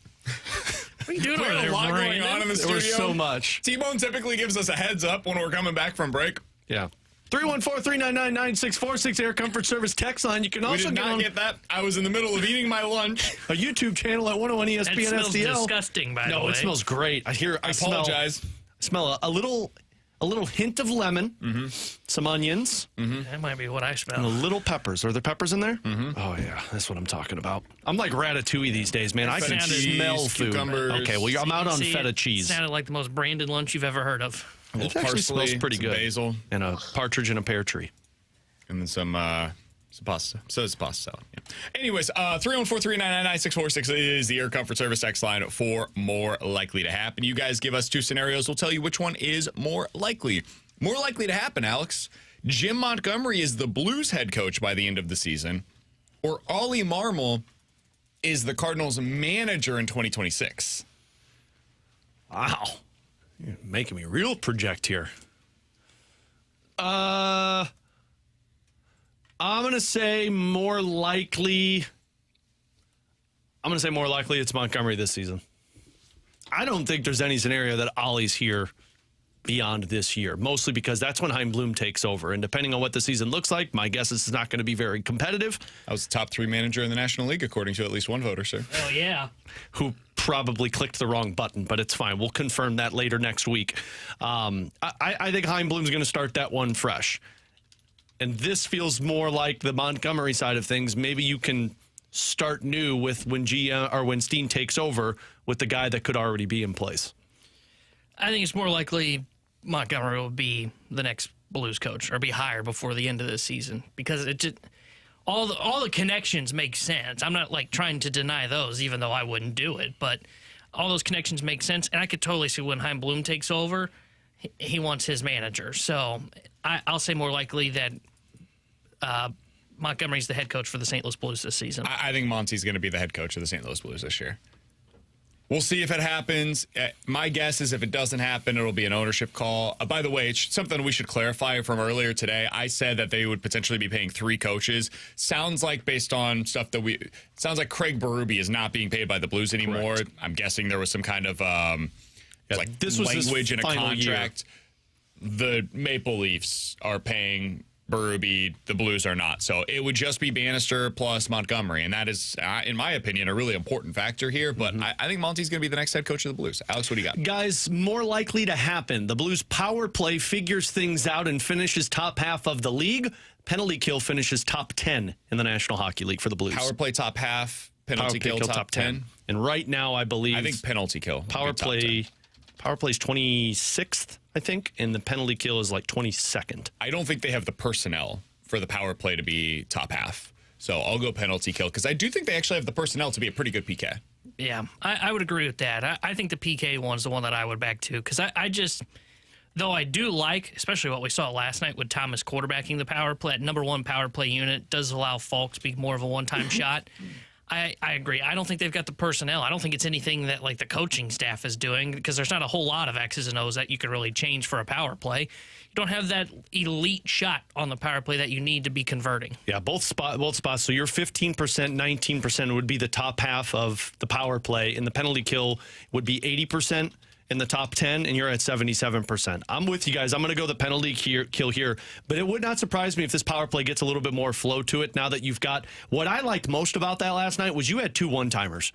Booch and Justin Falk made that goaltender really have to second-guess what was taking place. And then Neighbors talked post-game that Steve Ott noticed it in the intermission and said, hey, they're more focused on the bumper right now than they're worried about the net front presence. And that's how Jake Neighbors was standing all by himself. T-Bone? Guys, more likely to happen. The St. Louis Blues turn this around and make the playoffs, or the Cardinals make the playoffs in 2025. I'm going to say Blues turn it around and make the playoffs. I think when they get healthy, they'll have a more competitive team. Well, we'll have to see about that one. But you guys know where we're going to play our roles here, right? Like I've got to say the Cardinals. Your glasses on. Say the Blues. Hand me the blue ones. Yeah, here's the blue ones. You put your red ones on. They're right here. No, this is a fast lane bet. Okay, well, give me the 2024 glasses. I'll put those on. Here, hold on. I'll do these then. This isn't a fast lane bet. It'll be in right 2025. Here. Yeah. No, I can see clearly now with the eclipse of the Blues making the playoffs, and this is hard. Yeah, just like it will be for the Blues. Whoa. The Cardinals are making the playoffs next year. I took mine off. Mine hurt. It's happening. Go ahead and read the text with those on. Yeah, good luck. I would lean towards Cardinals making the playoffs in 2025. I mean, I don't really believe either's going to do it, but if I had to pick one side, I would say Cardinals. And I think it ties into more of, I could see where the Brewers take a pretty significant step back next year. And if that's the case, I don't know who the clear-cut favorite is in the Central. And I don't think anybody's going to do like this crazy offseason to where they like cement themselves as the number one team. So I'll say more likely Cardinals. All right, 314-399-9646 is the Air Comfort Service text line for your suggestions for more likely to happen. You give us two scenarios. We'll tell you which one is more likely. Guys, more likely to make the playoffs in the AFC this year, the Dolphins or the Bengals? Dolphins are 4-6 right now. The Bengals are 4-7 on the season. I'll say the Bengals because at least they have an element that I can dream on.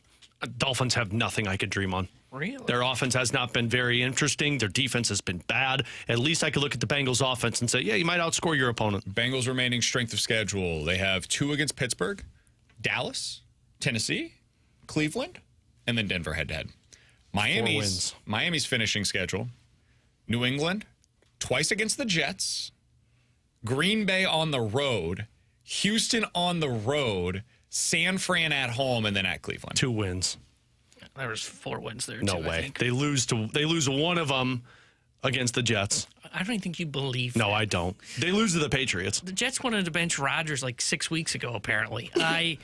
I'll say Yeah, the more GM likely was fired. Dolphins. I think the Dolphins, I don't think their defense has been that bad. I think their defense has played some good football here of late. And then Tua to me he looked great in their last game. And then I thought he looked okay against the Rams. And they've got the weapons that I trust. The Bengals, their defense can't stop anybody. Like, it was a miracle that they were able to get like 3 stops in that Chargers game. I'm done with the Bengals, but I think it's more likely they make the playoffs. I do not think they will make the playoffs, but I don't think either of these teams is getting in. I think it's really, if the Bengals are going to get in, it's because they have that game head-to-head against the Broncos, and that could be the thing that puts them over the top. Broncos, by the way, have a tough strength of schedule the rest of the way. I think they're the best team of the teams that we've talked about so far, but listen to what they've got left. They've still got LA Chargers on the road, at the Bengals, Kansas City at home at the final game of the season. That may actually mean something to Kansas City now that they lost last week against Buffalo. So it's not the easiest finish of the year for the Broncos either. And they could potentially win their next 3 and then lose those 3, lose that head-to-head against Cincy, and boom, suddenly you're out of the playoff mix. All right, 314-399-9646 is the Air Comfort Service text line for more likely to happen. Last one here. More likely to happen. 8 head coaches are fired by Black Monday in the NFL, or 6 are fired by midseason in the NHL. Those are very specific numbers. But yesterday it was, I think Adam Schefter said he expects 9 coaching vacancies this offseason. And what was the benchmark for the 6 NHL? NHL head coaches. By midseason?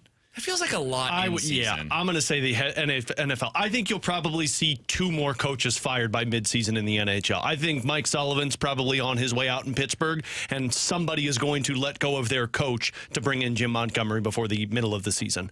So I would say the Black Monday with 8 head coaches. I don't know how you get to. That's what I'm doing right now. 9 in the NFL. It's just so many, man. Are they taking into consideration the ones that have already been fired? Because we've seen 3, right? There would be 9 openings, so I guess there's still a few. Because we've seen 3 fired already, correct? The Jets, the Saints, and then the Panthers? Or no, not Panthers. No, just those 2. Just those 2? Yeah. Am I missing one? No. Jaguars were reported to do it. If they don't do it now, they're doing it in the offseason. And then I'm like trying to figure out where else they're coming from. Like, really wonder if maybe the Patriots. Cincy. Do the Cleveland, Patriots I think do it? Stefanski's probably out. I don't think the Patriots will. Even after all of the issues. Maybe Philly, but I mean, they're the Dolphins, the second favorite in the NFC to win the Super Bowl now. So I don't know how you fire him. Dallas for sure. New York Giants will do it. Do you fire the Stefanski? Bears got to do it. Did you guys say the Browns? No, you don't fire Stefanski. Oh, I think they do. Really? Yeah. I mean, they're tied to Deshaun Watson, and they're going to kind of do the classic what the Blues did with Berube of. And I guess you can get to 8. Lower the hourglass. So Nine feels like a lot, but it might be possible. Yeah, I would say more likely the NFL one. I don't 6 is a ton for the NHL, and the NHL goes through those guys like candy. Yeah, well, and the problem is like you've already fired all those guys last offseason. You're going to give it at least a year. All right, in 15 minutes, we're going to dive into the junk drawer. But coming up next, we get back to the conversation about Jim Montgomery, the former Bruins head coach, former Blues assistant coach, is back on the market. He was fired yesterday in Boston. Should the Blues be looking to enter their winning window now? And does Jim Montgomery allow for that to happen? We'll talk about it next year on BK and Ferrario.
Tanner Hendrickson here, the Sports Center update driven by Johnny Londoff Chevrolet and Johnny Londoff Autoplex. Blues be back in action tomorrow night after their loss to the Minnesota Wild yesterday.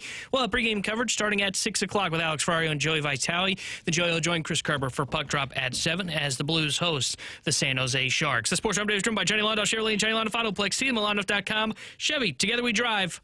Are you kidding me?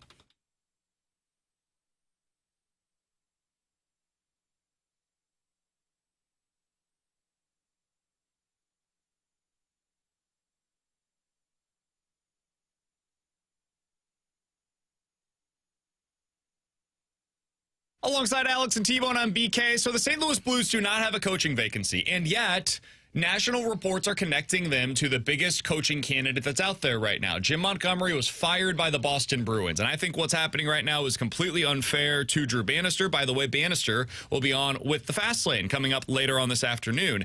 But we have to talk about it, man. This is the biggest story in St. Louis right now because over at The Athletic, the Boston Bruins beat writer put together a list of the most likely destinations for Jim Montgomery. And he said, quote, "The Blues are the clear-cut favorite to be Montgomery's next employer." He continued on as to why that is the case, but that was the headline. So, Alex, we got to talk about this. And to me, if this is a real possibility, if I'm in Doug Armstrong's shoes and I'm just putting myself in his chair, right, I'm overseeing the hockey operations department, the first thing I have to do is take a call with the ownership group and say, hey, is there an appetite for this? Would we be willing to make the money work to get a new head coach in here after we just installed Drew Bannister? Okay, that's the first question. 2, got to send some overtures to find out, okay, is Jim Montgomery even interested in this job, or does he want to take a little bit of time away? Okay, if that ends up coming back, yes. Now we have the conversation. Now we talk to the people inside of our organization and say, do we need to do this? Is this something that we should do? And to me, when you have this kind of an opportunity, it's like what the Cubs did last year with David Ross. It was no disrespect to David Ross, but Craig Counsell's one of the preeminent managers in Major League Baseball, for whatever that's worth. And we saw this year, not worth a ton if you don't have the players, but he can help you get to the next level. I believe Jim Montgomery to be one of those kinds of coaches. So if he's available, I think you at least have to explore it. And frankly, I think you should do it. But it requires all of those other things coming into place first. Alex, I do want to listen to some of these mic drops, and we'll get to some of our reaction on the other side of this. Can I bring one thing up, though, before we get to the mic drops? Because I was curious. We've heard Doug Armstrong compare this team to the 2010, 2011, 2012. I've made the reference of what they did in that time frame to where they needed a coach. They brought in Ken Hitchcock.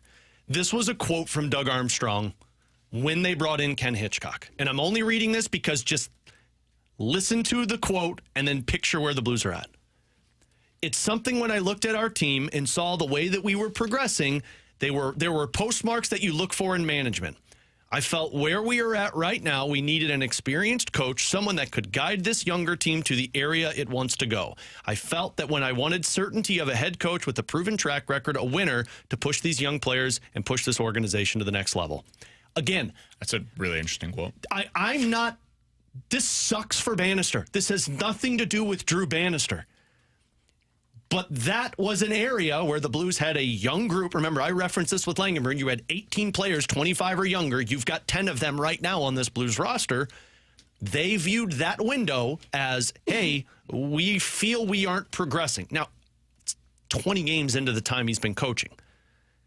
But there is a guy available that, do they view him? And that's the question they are asking themselves. Do we view him as the person that puts us into position to push these younger players? By the way, a little bit of news pass along. This comes from Matthew DeFranks of the St. Louis Post-Dispatch. Yep. Drew Bannister said today that Philip Broberg has been skating. He is ahead of schedule. He's 2.5 weeks into his 4 to 6 week time. Hell yeah, brother. What does this team do with their rehab that is different than the rest of the world? Unbelievable. I don't know, but I don't want to know, so nobody else. Yeah, seriously, keep that to yourself, please. That's amazing. Ray Burley is amazing. That would be huge news for them if they can get him ahead, get him back ahead of that 4 to 6 weeks time. 2.5 weeks in, you're 2 weeks. You're talking about the middle of December. Yeah, that'd be amazing. Right on line with, like we talked about on Monday, like you exit out of the Winter Classic and enter the year 2025. 40 or 36 of your 43 games are played against the Western Conference. That's amazing. So, yeah, that would be a huge get for the Blues to get Broberg back early. All right, let's get to these mic drops. We've got a few of them. Let's start with Courtney. I heard Alex say Drew Bannister has done nothing to lose his job. And I could agree with that. But I also feel he's done nothing to keep it either. So to me, it evens out. When we don't need a coach to even out, we need a coach that's going to improve the team. And what better guy than Jim Montgomery? We're not even going to talk about what he's done in Boston because we know that. We know he's been nothing but a winner in Boston. Now, Tanner talks about what Drew Bannister has done with Jordan Kyrou. To me, that's hogwash because it don't matter if I became coach after Craig Berube. I would have got Jordan Kyrou to play better. He just didn't want to play under Berube. Courtney's having some of the T-bone confidence. Yeah. Courtney's like, man, if I can be a coach, I'm I going to can use get him that going. word, Courtney. Even though that was a shot at me, I'm going to use hogwash. I want to push back on one piece of what he said there because generally speaking, I'm kind of in line with what his overall message was. I think it's unfair to say Drew Bannister has done nothing to keep his job. I think Drew Bannister, there have been some things where it's like, hey, they wanted accountability. Well, he's done that. Whether you like it or not, he has shown a willingness to hold players accountable, whether that's Jordan Kyrou not playing in the final 2 minutes of a tied hockey game. That's did it with Booch last year. Like he even this year, like if we just do it to when he got the head coaching position, because it's easier, in my opinion, to do it as an interim than it is when you're the guy. He's shown that. So credit where it's due. That is something the Blues wanted. He has brought it to the table. The Blues, I think organizationally, based on what Hitch has told us, believe in blending up the lines until you find chemistry. Well, he's done that. He's put young players, for the most part, I've got my qualms with some of these, but for the most part, like he went to Broberg immediately in a top 4 position. He's got Jake Neighbors, who previously was playing on like top line minutes. Young players have been inserted into prominent roles within the lineup. So I think there have been some things that he has done, and to the Kyrou point, whether you want to credit him or not, like he's played better under Drew Bannister. So he's done enough to where if Jim Montgomery was not available, I wouldn't even be entertaining these conversations. Right. It's the guy that's available that I think is making this a conversation more so than anything from Bannister. Yeah, he's coached 75 games in the NHL, or 65 games in the NHL. Like, we're not going to sit here and be like, oh yeah, he has not done enough to keep his job. Even Davis Payne got a year and a half before they were like, nope, not good enough. So that's if Montgomery wasn't available, nobody's still talking about Joel Quenneville or Todd McClellan. Like, that ship has sailed because you brought in Bannister and it was fine with it. How many other coaches in the league to this point? How many other coaches in the league, if they were fired today, would we be having this conversation about? 2? 3? Cooper, Bednar, Maurice. I think that's the 2. Oh, Maurice too. So yeah, probably I don't even know Cassidy. I wouldn't be having that conversation because he doesn't make sense. Honestly, Maurice really wouldn't make sense because that's a winning coach. I think you'd be talking about a Bednar or a Cooper because you saw them take a bad team and turn them into a good team. I think it's probably those 2. I think that's probably right. I mean, we dropped the Quenneville conversation probably like a week into the offseason because we were like, yeah, I don't know if it makes sense. Yeah, Brendan Moore we talked about. Yeah, Brendan Moore gets fired. That's when you're talking about. You have to have the call. Yeah. Like if you're in Army shoes, like you got to. Again, you brought up the Cardinals. This isn't just designated to the Blues. You brought up the Cardinals. We talked about the Craig Counsell conversation at the time. Terry Francona was available apparently. And you're looking at it like, do you go get a Terry Francona? Like, this isn't just because it's the Blues and Drew Bannister. This is to better your team. Madden. Yeah. With the Cardinals. Like, hey, Madden's out there. Do you consider it? Yeah. If you see, and I'm talking about obvious upgrades. If you see obvious upgrades, we talk about it with the roster too. When Matthew Tkachuk was out there, I was like, hey, you probably got to trade Kyrou for him. I'm not trading Kyrou for like maybe 10 to 12 guys in the NHL. I know I'm alone in that, but even at the time, it was such a great trade chip to be able to hold on to, given what his age was. His contract at the time. Like, he had a lot of value to the Blues, but I was willing to do it for that guy. That's how I feel in this situation. And like, to me, Monty is the equivalent coaching-wise, grading on a curve, to what Matthew Tkachuk was when he was available via trade. Guys like this just don't emerge very often. And again, especially with ties to your city, ties to your team. We're not the only ones acting like this.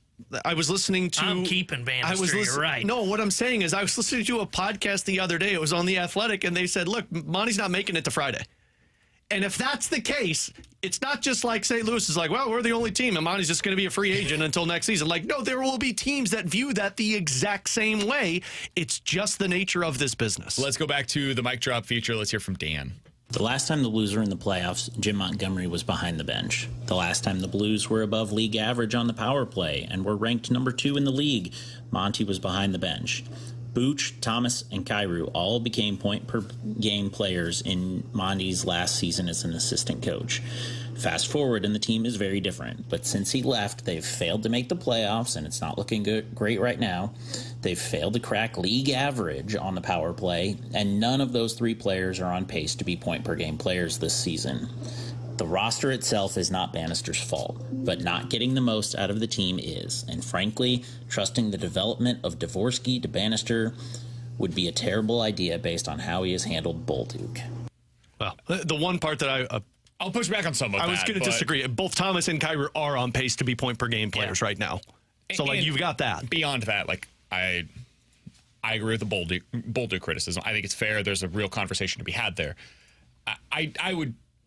If you wanted to trust Dvorsky's development to Bannister, I've got no reason to question that right now. He was the guy that was leading your AHL system previously, and there were players that emerged from that system when Drew Bannister coached them. Kyrou in the AHL? Yeah, and Bennington in the AHL. So, like, I will push that apart aside here for a second. The other thing that I will say is, yes, the Blues were better on the power play when Jim Montgomery was here. But he wasn't running the power play, then it was still Steve Ott. And beyond that, it's the personnel as a shot. And O'Reilly. Yeah.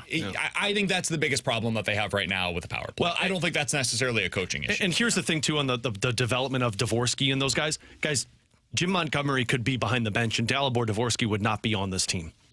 Like, they don't view this as a coaching thing. Dvorsky needs to get AHL experience before he even tastes the NHL. Kerbs did an interview with Steve Konowalchuk, and Kerbs did an interview with Dvorsky, and both said, hey, I've got to figure out the pro game. I got to figure out what life is like in terms of living by myself before I worry about the NHL. There was a really good interview in the Post-Dispatch with Dvorsky as well, where he said, hey, a couple of months from now, I hope that I'm ready for the NHL, and I hope my game proves that. But no, right now, I'm not. And I will say this, as much as we've had some of our issues on this show as a group of whether Bolduc should be in the lineup, not having fourth-line minutes, I don't think if Montgomery's brought in, Montgomery's just going to immediately say, yeah, that is a top-9 guy for us. Because Montgomery being brought in is a sign of, hey, we're ready to win and win now. For sure. And if that's the case, I don't necessarily believe that means Bolduc is just written in pen into the starting lineup for the Blues. Last one here. Let's hear from Blake. Guys, I absolutely think you go out and make this move for Jim Montgomery. I mean, also, Timo, I don't think this team is playing as bad as hockey as you're making it seem out. I mean, think about it. They haven't had Joseph. They haven't had Broberg. They haven't had Thomas. Like, those are some crucial pieces into their lineup. And I do believe with those pieces in play, they can make the playoffs. They may not be flying into playoffs, but they're definitely going to make it if they can keep playing the style that we've seen them win with, the style that looks more like the 2019 style of hockey. And who knows how to play that style of hockey is Jim Montgomery. So I think this is a no-brainer. This could push the team to that extra mark that Alex is saying, that playoff style hockey. I think you make the move. It's a no-brainer. Get it done. I mean, I don't know if it's, to me, it's not a no-brainer. To me, you really have to have the conversation as, does this better our team? And again, I go back to what we've been told. The Blues believe that they've put all of the pieces into place to where this team should compete for a playoff spot. Not be a playoff team, not contend for a Stanley Cup, be in the playoff conversation. Right now, they're 3 points away from being a wild card team, but they're also 3 points away from being the worst team in the NHL. The Western Conference has allowed you to be in this position. Yeah. The front office As of today, you would be picking 5th in the NHL draft. Let's put it that way. Or in 2 wins, you'd probably be a wild card team. Yes. Welcome to the Western Conference. A no-brainer would be like, yep, this guy's bad. You need to bring somebody in. Bannister has been fine. But the front office has to ask, is he the guy that gets us to the playoffs? Because from the Blues' perspective, if this is a playoff team and they don't get there, that's a disappointment. I asked on Twitter, do you think the Blues should hire Jim Montgomery? With about 400 votes so far, 87% say yes. I asked a follow-up question. Regardless of how you think or what you think the team should do you believe that the Blues will hire Jim Montgomery? 75% of the responses said no. So there is a stark divide between what Blues fans believe the team should do and what Blues fans believe they will do. We'll continue to follow along. We'll see if anything comes out of this. I certainly wouldn't expect anything over the next couple of days, but it's going to be a big story in the NHL. And the team that appears to be, according to national outlets, most likely to be connected to Jim Montgomery for the time being is St. Louis Blues. We'll see where this all goes. Blues 8-11-1 after their loss last night at home against the Minnesota Wild. Back in action tomorrow against San Jose. Looks like Matthew Joseph is expected to be back into the lineup. Philip Broberg, if he missed it, back on the ice today skating, not with the team necessarily, but back to skating. According to Drew Bannister, he is ahead of schedule. Blues back on the ice tomorrow against the San Jose Sharks, a game that they need to win, honestly. At home, Alex will have your pregame coverage for that one tomorrow right here on your home of the Blues, 101 ESPN. Coming up next, let's dive into the junk drawer here on 101 ESPN.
With Alex Ferrario, I'm Brandon Kiley for our friends at Circa Sports in Illinois. Alex, they recommend check out the odds on the other sports books. Go to DraftKings, go to FanDuel. You'll find you're going to win the most money possible with Circa Sports in Illinois. So download the app today. If you want to place a futures bet for an NFL team to win the Super Bowl, the place to do so is with Circa. 49ers and the Chargers. I like my long shot bets right around this time of the year, Alex. The 49ers are 19-1 over on Circa. 17-1 if you bet that on FanDuel.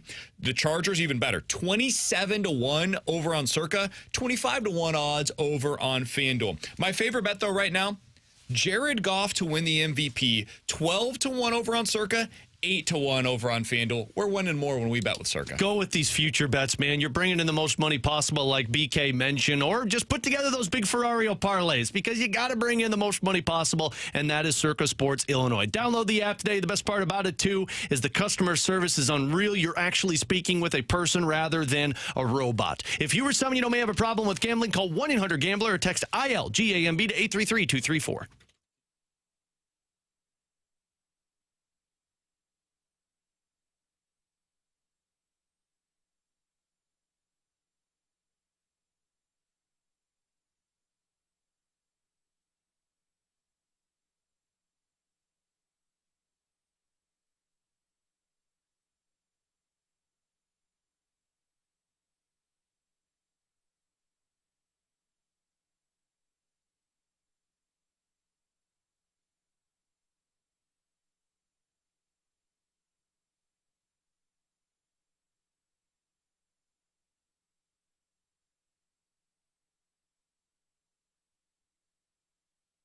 Alongside Alex and T-Bone, I'm BK. T-Bone, you got a junk drawer story for us today? Don't do it, T-Bone. That I did not want to bring up on air. Don't do it, T-Bone. So there's a cruise line that, it might be tied to something political. Yeah, it's just a cruise. It's offering a 4-year journey. Okay.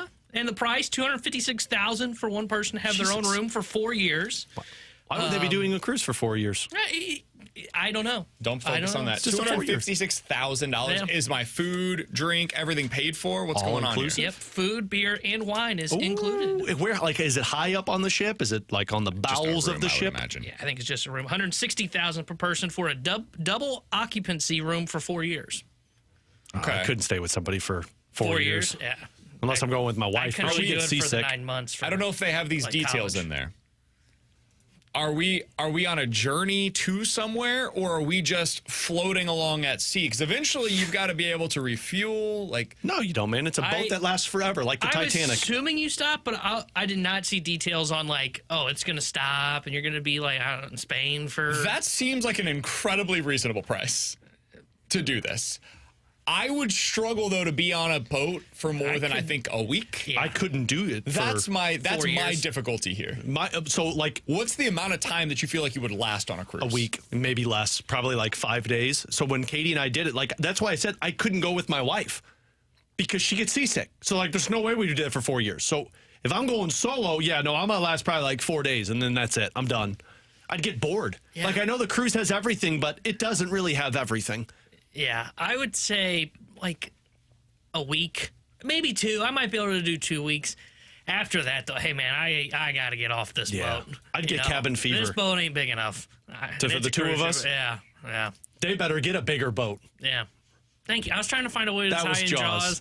I know. I was trying to find a way to rope it in there. Yeah, it was good. You rope-a-doped it. I think that seems like a totally reasonable price. I think you should do it, man. I think you should do it. 4 years on a cruise sounds great for you and Kara. $64K a year, basically. I mean, that's a salary. That's a really solid salary. I know you make really big money, you radio bigwig, but, I take out a loan for this. What? There's no freaking way. I'd rather go live on a resort somewhere for 4 years than go on a cruise. So much more than that. Fine, but I don't want to be stuck on a damn boat for 4 years. Would you? I don't think you would. I think you'd be probably close to the same. I think you'd be doing the same, and I'd rather go stay somewhere on land for 4 years and just become a resident of that country. It's a really good point. Then get on a damn boat for 4 years. I don't know why. There's just something about, going outside and just chilling on your lawn, grilling or something. Can't do that on a boat. Nope. Just stuck looking at the sea. Somebody's got a grill for me. Yeah. So this is an average of $175 per day is what it comes out to. Yeah, I could do that at a resort somewhere. Yeah. Oh, yeah. You just do the math. $175 is pretty cheap. Sure, but I don't For want to... resort fees plus drink, food, everything included, all expenses paid. It's pretty good, man. I think you should do this, man. I think you should check in. I'll give it a shot. Take an access unit with you. You could check in every once in a while with us. Somebody said BK can do the show from the ship. See? Take an access unit. I'm not above it. I'll say that much. Shocker. We are Never neither. here on a For Monday. some reason, our technology will have issues every day. Yeah. That would never happen. Damn, we can't connect. Coming up next, Wi-Fi's Scott down. Perunovich proving his worth to the St. Louis Blues. Alex was on this before I was. I think I'm ready to jump on board. We'll talk about that next year on 101 ESPN.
Scott Perunovich had one hell of a goal last night, Yeah, Alex. he did. He is playing with confidence, the likes of which we have not seen in his NHL career. He had a goal against Washington that was impressive, but that came in a really rough game overall for the Blues. And then he had that goal last night with Alex and T-Bone on BK. He's playing much more. He's averaging about 17 to 18 minutes of ice time since they've had to put him into this top four capacity. Now, the Blues aren't doing a lot of winning right now with him in that role. They have not won a game in regulation since he's taken over as a top four defenseman. I don't think that's necessarily his fault, though. Alex, what have you made of this? Because the other day you said, hey, he's showing me a little something here, and I was hesitant to jump on board.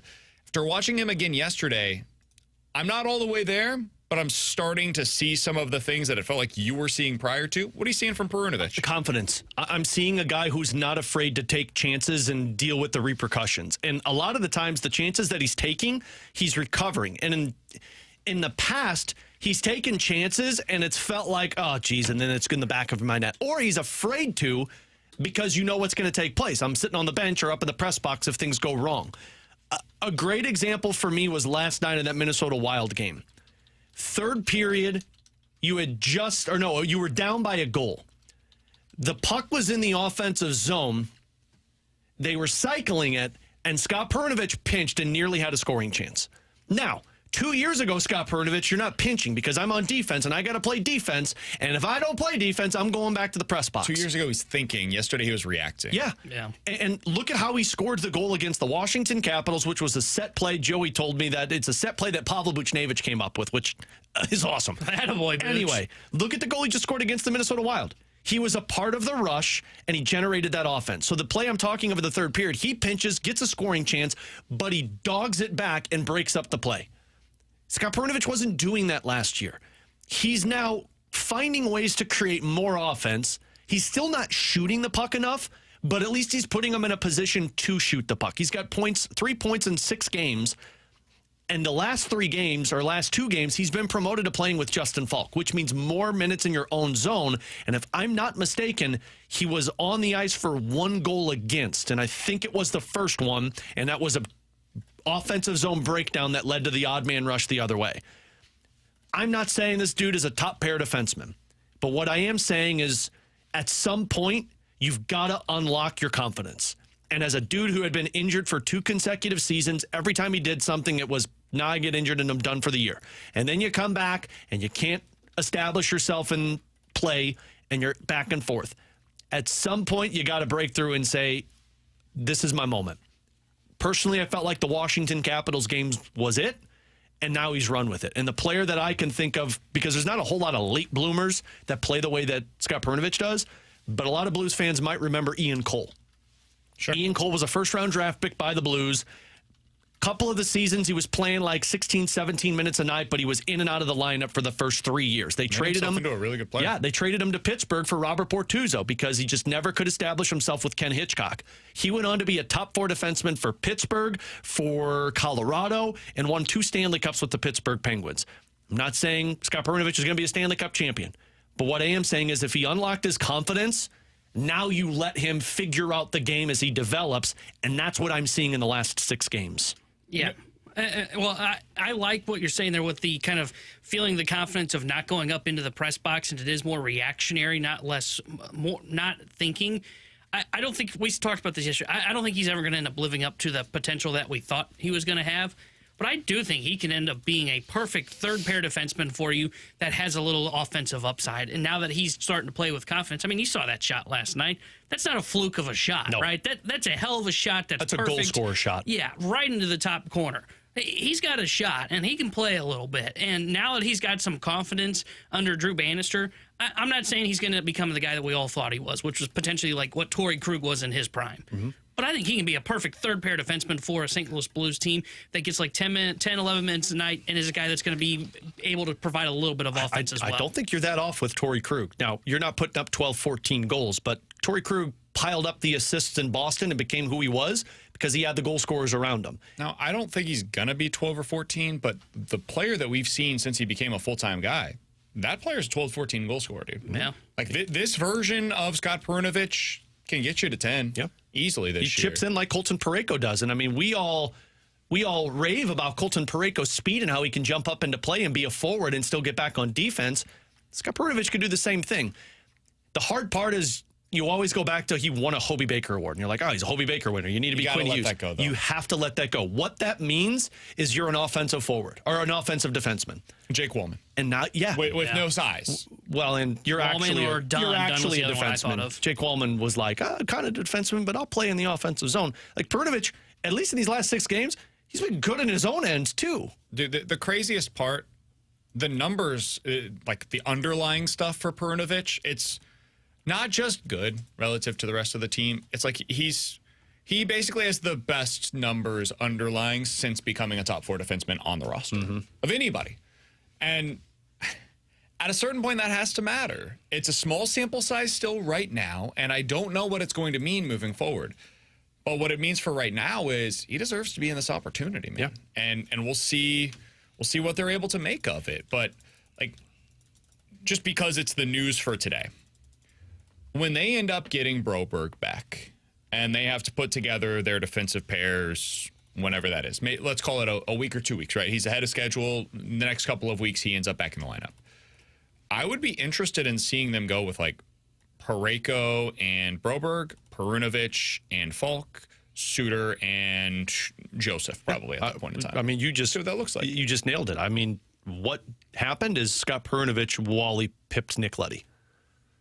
Because when Nick Leddy is healthy, if Scott Perunovich keeps us, Perunovich stays in the lineup. I'm saying this because I don't know when Nick Leddy's back. Well, understandable. Like, let's make that decision whenever we get there. For right now, I'm saying like Suter bumps down not to the second pair, but to the third pair defensively and becomes your stable, stay-at-home defenseman there. And you can use them in certain situations, right? You're up by a goal. I'm not going to have Perunovich going out there. I'm going to have Suter take those opportunities. You can kind of platoon it as such, but right now, Perunovich, especially given where you're at as an organization, I think he's earned the opportunity to kind of see this thing through. And Let's see what it looks like. And that's why I said the thing about Leddy. What he has not done in his career is taken the chance when he's been given it. Like, you haven't claimed the spot.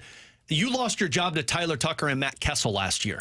You have not claimed the spot to stay in the lineup. The last 6 games, you have not only claimed the spot to stay in the lineup every night when healthy, but you've claimed a reason to stay in the top 4 because you're good in your own end just as much as you're generating offense. And this is where I give credit to Bannister. We talked to him at that media availability day at Enterprise Center. Yeah. He has always talked about Scott Perunovich being a really good, dominant player when he was in the AHL with them. Bannister said that was the best AHL player that I have seen since coaching, and he was there for a while. He is allowing him to create offense. Bannister loves his offense from his defensemen just as much as he's expecting him to be responsible on his own end. You know what kind of reminds me of? It's different, obviously, because they're different sports and different histories and everything, but kind of reminds me of Jordan Hicks 2 years ago when the Cardinals, it was like, you guys have to be done with this. Like, everybody, I remember coming on the air, and it was like May or something like that. And we're like, this guy hasn't been good in 2 years. It's time to give it up. He can't hit the strike zone. The velocity doesn't matter anymore because it's still getting hit really hard. The Cardinals stuck with him, and it ended up being a situation where he was great for them down the stretch. I don't know if Perunovich has the same ceiling that Jordan Hicks did at that point. I have no idea. But you can see the skills that translate the way that, like with Jordan Hicks, you could still dream on the fastball velo. You could dream on that. With Perunovich, you can dream on the puck movement ability and this shot that we're starting to see emerge. If you have those two qualities as a defenseman, regardless of your size, regardless of anything else that you bring to the table, you can at a minimum be a third pair defenseman. And I remember as recently as 3 weeks ago, we were having the conversation of, is it time to just be done? Just send him through waivers, and if he gets claimed, whatever. Be done with the project. The roster spot is worth more right now than Scott Perunovich's. The answer was clearly no. They decided to stick with him. Good on the Blues. Good on the Blues to show a little bit of patience. They are more patient than we are, and that's why we do this and they do that. The wild part about it, too, though, is I do think they at least had to be considering that. Sure. But injuries forced them into this position to where they don't have anything else in the minor leagues that they can call up and put here. So they said, well, we got to play him. And he, credit to Scott Perunovich, said, this is my last chance. And he took it, and he has run with it. And I think that all stemmed from that goal he scored against Washington. He's Alex, that's T-Bone on BK. Coming up in about 15 minutes, we're going to talk to Chris Kerber, the voice of the Blues here on BK and Ferrario, as we do each and every Wednesday. Speaking of the Blues, Drew Bannister, Blues head coach, will join the Fast Lane guys coming up later on this afternoon. But next, time for some NFL quick hitters here on 101 ESPN.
All right, let's dive into some NFL quick hitters with Alex and T-Bone. I'm BK. Alex, let's start with this. Which job, if it were to open after this season, would be the most appealing to you as a potential NFL head coach candidate? What's the most appealing job that is likely to, or possibly, are there options, or am I just taking the field of jobs I think that could open? Like, to me, if Cincinnati opens, that was the one. I understand what the organization is, and there's some ownership issues in place there. That's a real thing that you have to contend with. But you tell me I get Jamar Chase and I get Joe Burrow and I get to work with the rest of it, I think that's probably the direction that I'm leaning. But is there another one to you? If that's my card, and I play that, is there another card to you that you could play that you think beats what the Bengals' job is? Cowboys. And there's got to be some stipulations that go into it, which I know would never come into play. But to the point that you just said, I get Burrow and Chase, and I get to work with that. I get Dak, I get CeeDee Lamb, and I get two cornerstones on the defensive side in Micah Parsons and Diggs. Blanking on his first name for some reason. I've got pieces to win on both the offense and defensive side. I got to deal with Jerry Jones, which is a problem. Hopefully, a good enough relationship to where when I let him know, like, hey, this is what we're lacking. Can we please get something? And you can't open the roof anymore. Yeah, that's true. That almost took some people out. But, like, that would be an appealing job because what do you need when you're a coach? I need a quarterback, I need an offensive weapon, and I need something good on defense, and I got all three of them. I think the best job that will open up this year that I think if I'm a head coach, and I think Ben Johnson should be the number one target, is the Bears. Really? I think so. I mean, look, Caleb Williams, I don't think he's been great this year. I think he's been the most disappointing of all the rookies that was drafted. There's still been some flashes. And I think the biggest issue for the Bears is their offensive line. You've got some wide receivers. So Dunze can play. DJ Moore can play. Keenan Allen cannot. But you've got decent pieces on defense. Montez Sweat is the edge rusher for them that will come off the edge. I think that job's appealing. The only thing to me you really got to fix is that offensive line. If you give Caleb Williams more time, it allows him to grow and not do all the scramble drills that he's gone through this year. I still think that's the best job in the NFL. The Cowboys, I'd be too worried about dealing with Jerry Jones. For the Bengals, like, who knows what they're going to do with their wide receiver situation. Are they going to pay T. Higgins? Are they going to pay Jamar Chase? Are they going to finally get this to where this is finally settled down? And they've got nothing on the defensive side of the ball. Bears is the best job for me. Interesting. All right, next thing up here as we go through some NFL quick hitters on BK and Ferrario. So you guys know I'm knee deep into the nerdy ass numbers when it comes to the NFL. Yes, you are a nerd. Well, one of those numbers is called DVOA. It's basically a measure of how good you do against your opponent, and it measures for how good the opponent is, right? We've gone too far. Sounds confusing. So they have this number for all the teams dating back 40 years. The guy that does this, his name's Aaron Schatz. We've had him on the air before. He's really good at it. He says that the Detroit Lions, according to his metric, through the first 10 games of the season, are the third best team at this point in the season that he has in his database. The only teams that have been better: the 2007 New England Patriots. You know them as the team that ended up going undefeated during the regular season until they lost in the Super Bowl against the New York Giants. And the 1991 Washington football team. After that, it's the 1998 Broncos with John Elway at the quarterback position, 2018 Chiefs, Patrick Mahomes' first year, the 1985 Bears, which is one of the best defenses we've ever seen in the history of the sport. Like, these are historically great teams, Alex, that are remembered among the best to ever do it. Do you view this Detroit team that way when you watch them? I do. I mean, historic, I just don't know about because there are some lapses in their game. But the way that I look at how their offense can dominate a game in all aspects, and then how much their defense has improved, and they're still playing without one of their best defenders, I do view this team as a unstoppable force right now. Man. Now, that could change at the end of the season because, look, you play the Bills and the 49ers in back-to-back weeks. You could change my opinion quickly. Because really, if you're going to go through their schedule, like, yeah, there's a couple of games that I was surprised that you were able to just dominate. But overall, they're wins against teams I expect you to go out there and just beat down. But I got to give them credit. Their offense, even when it's bad, still finds a way to win football games. They're a really good team. A really, really good team. And that's all I'm willing to say about them. I don't view them as historic. I don't think there is any team in the NFL this season that's historically great. We talk all about how the Chiefs have all these close games, right? How they're like 5 plays away from being a 500 team this year. Well, in some ways you can say the same thing about the Lions. Won in overtime in week 1 against the LA Rams. Won a 1-score game against the Arizona Cardinals. Won by 2 against the Minnesota Vikings. Won by 3 in a game that I think they had no business winning against the Houston Texans. If all of those games flipped in the other direction, you can't do this. You shouldn't do this. But if they did, now you're talking about a team that's 5-5 on the season instead of 9-1, and they're very much not considered to be a historic level of team. You go back to that 2007 Patriots team. They were beating the hell out of everybody they went up against. So I don't view them as being in that category. I do think you can make a real... I think as of today, I would have them number 1 on my power rankings. Agreed. Lions, best team in the NFL.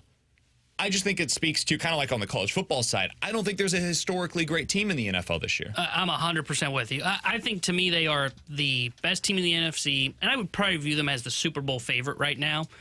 I don't view them as this historically great team because, like, though when we talk about their offense, we always look at wow, they put up 52 points against Jacksonville, who probably was going to fire their coach this week. Wow, they put up 52 points against the Titans, who have clearly given up on the season. Like, they put up the big points against the really bad teams, but they don't blow out the good teams. Like, everybody goes, well, they beat the Texans. That's not to be expected by a good team, but a historic team would. Exactly. Like, they beat the Texans by 3. Guys, it's not like they dominated that football. They had to come back in that football game. You look at the Green Bay game. They win that by just 10 points, 24-14. They blow out the bad teams, but you're 100% right. The really historically great teams just bulldoze their way through the regular season, and they're not that. Yeah, I don't view them that way at all. The next thing that I wanted to ask you about is the team that we all thought would be the favorite in the NFC coming into the season. That's San Francisco. These same numbers have them as the 6th best team in the NFL right now. They've got them as a top 5 offense and a top 6 defense in the league. But as of today, they wouldn't be in the playoffs, and they are a heavy underdog to do so, in part because of what they have schedule-wise the rest of the way, and also because they just haven't been that good so far this season. The San Francisco 49ers haven't showed us a ton that they're capable of doing anything. They're scheduled the rest of the way, Alex. At Green Bay this week, at Buffalo next week, Bears at home, Rams at home, Dolphins on the road, Lions at home, and Cardinals on the road. Ooh. Are you still leaving the light on for the 49ers as a potential playoff team, or have we seen the end of this era of their roster? I mean, I'm always going to leave the light on when you got Christian McCaffrey and Deebo Samuel. And I do think their defense, despite the numbers not looking good, I think their defense is good enough to win you football games. The reason that light is flickering pretty heavily, and I'm thinking about unscrewing the light bulb and putting a new one in, is Brock Purdy. Brock Purdy does not look like he has the magic anymore. And when you lose your quarterback, which I don't think Brock Purdy is the guy that he was the previous 2 seasons, it's hard for me to believe in this team. I think the NFC is just leaving the light on, but I don't think the 49ers are going to do any damage with it. My concern is twofold. 1, I don't think the defense is what it's been in the past. And 2, I don't think Christian McCaffrey looks like what he's looked like in the past. I was excited when he came back, in part because I've got him on all my fantasy teams, it seems like. But, dude, he's not showing any explosiveness. Yeah. That's the whole thing with McCaffrey. It's, hey, yeah, he's going to get you 4 yards a carry, but then it's going to go 70 yards through the air suddenly. And he has not shown that burst just yet. And I think some of it's him. It's not just the team. So I'm leaving the light on, but I'm highly skeptical as of today that they're going to be able to get it done. Yeah, I don't think they're getting it done. I just think, like, to your point, I agree. I don't think McCaffrey's been that explosive. I'm actually shocked that they have the 6th best defense based on those advanced nerdy numbers, because I don't think the defense has been that great this season. And then, like, Deebo has not looked anything like Deebo Samuel. I mean, he's got only 490 receiving yards. Now, he's been hurt, but that's kind of been their MO this year, right? McCaffrey dealt with injuries early on. You have Brandon Ayuk done for the season. Debo's been dealing with stuff. Kittle's now dealing with stuff. I think their tackle was listed on, why am I drawing a blank on his name? Their left tackle. Trent Williams. Yeah, Williams. I was about to say Trent Richardson, and I was like, that ain't right. Close enough. But Trent Williams has been on the injury report. Like, they're just hurt this year. And I think, like, if you ran this team back next year, I think they would be fine if they got full health. I just think injuries have taken their toll this season. Now, maybe that doesn't mean they're going to be able to run it back next year, but I'm getting rid of this light bulb. This one's bad. It's broken. It's injured. He's T-Bone. That's Alex. I'm BK. Coming up next, Chris Kerber, the voice of the Blues, joins us for his weekly hit on BK and Ferrario.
Hey, I've got a furnace at the house, guys, that was installed 8 years ago. Now, these things can last 15, 18 years or even longer, but you got to maintain them. So what did I do? I had Classic Air Care come to the house. They came to the house this morning. Drew came by. He had a tech in training with him, Griffin. They did an amazing job. They checked everything to make sure that the humidifier was working and everything was connected, ready to go for the winter. They vacuumed things out. They checked the air filter. They made sure that the temperatures flowing at the different part of the house, in and out of the different vents, are all within the range that it should be for a well-working unit. That means that when I'm traveling next week to New York or up to Canada in the month of December, if things are going at the house while I'm home, I know that I've had it serviced and ready to go. They were professional. They were on time. They texted me when they were on their way. They called earlier, gave me a window and a time frame that they were going to be there, and the service was done to perfection. That's what you can expect. So big thank you to Drew and Griffin for coming into the house this morning and getting it set. Make sure you do the same thing, and you're set for the winter. It's Classic Air Care. Book an appointment online at classicaircare.com. Call them. They've been making people comfortable since 1926.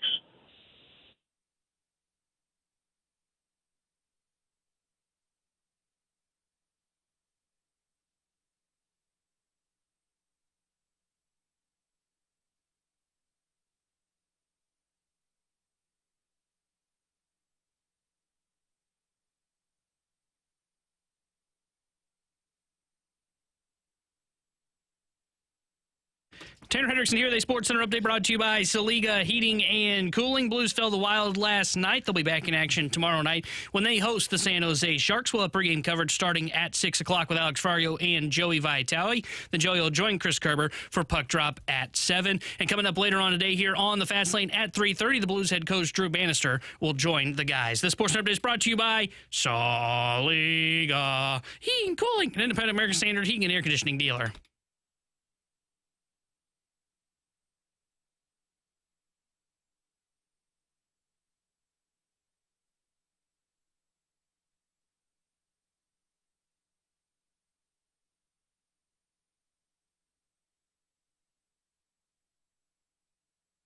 Alongside Alex Ferrario and Tanner Hendrickson, I'm Brandon Kiley. You've got BK and Ferrario here on 101 ESPN. Happy to go out to the 101 ESPN hotline, which, of course, is presented by the Callier and Thompson. It's the Callier and Thompson hotline here on 101 ESPN. Chris Kerber joins us each and every Wednesday here on the show. Joins us now. Kerbs, appreciate the time, man. How you doing today? BK, all good. How are you guys? Doing very well. So the Blues lose last night 4-2, but I don't think the score was necessarily indicative of how that game went. I know you guys talked about this in your post-game recap. I felt like that was a 50-50 game, and a couple of bounces went in the wrong direction, which seems to be the case for the Blues lately. What did you make of that loss last night in St. Louis, Kerbs? Well, it's a hockey team that is finding ways to lose games, and I'm not surprised. It's a process to turn things around. You've missed the playoffs the last couple of years. You're in a situation where you've got to play because your depth is tested due to injuries. You're not terrifically deep anyway, and you need certain guys to kind of start to perform to what expected levels in the NHL should be to be successful. When you do that, one of the steps in the process is honestly playing close games and learning how to deal with them and learning how to get through them. And as a team, they've played as many close games as any other team in the NHL. I think they're, if not number one, still one or two in terms of one-goal games.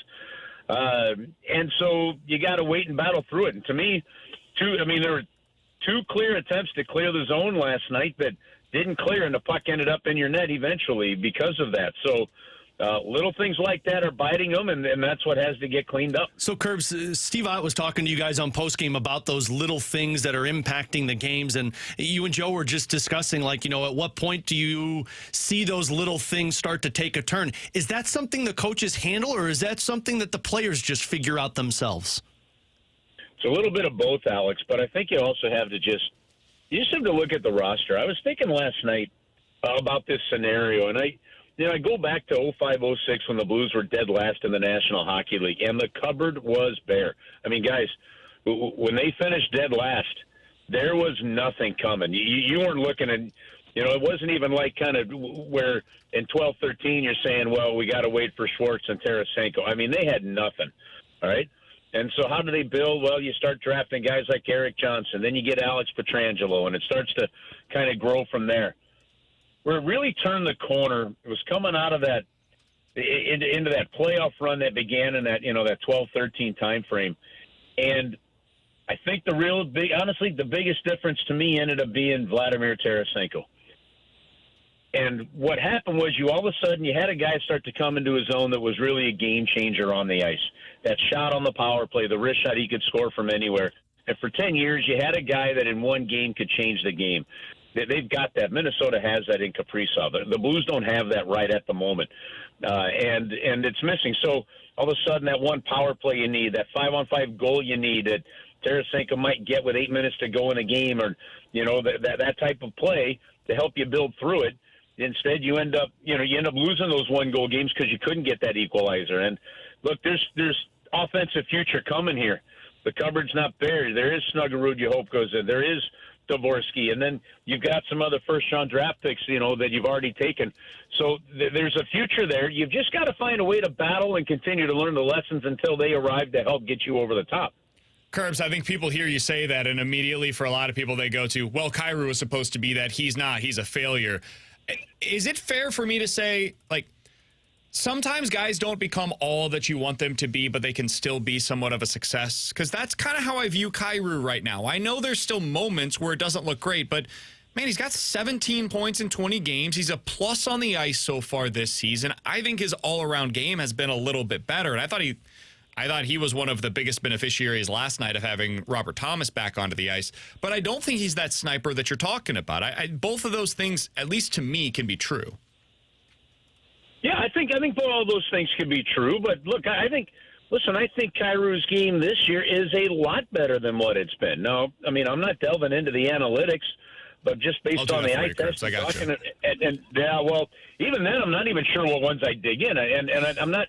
And by the way, I don't say that as a negative against analytics. I believe that they do tell stories. I'm just saying I don't have access to what maybe the general managers might be looking at.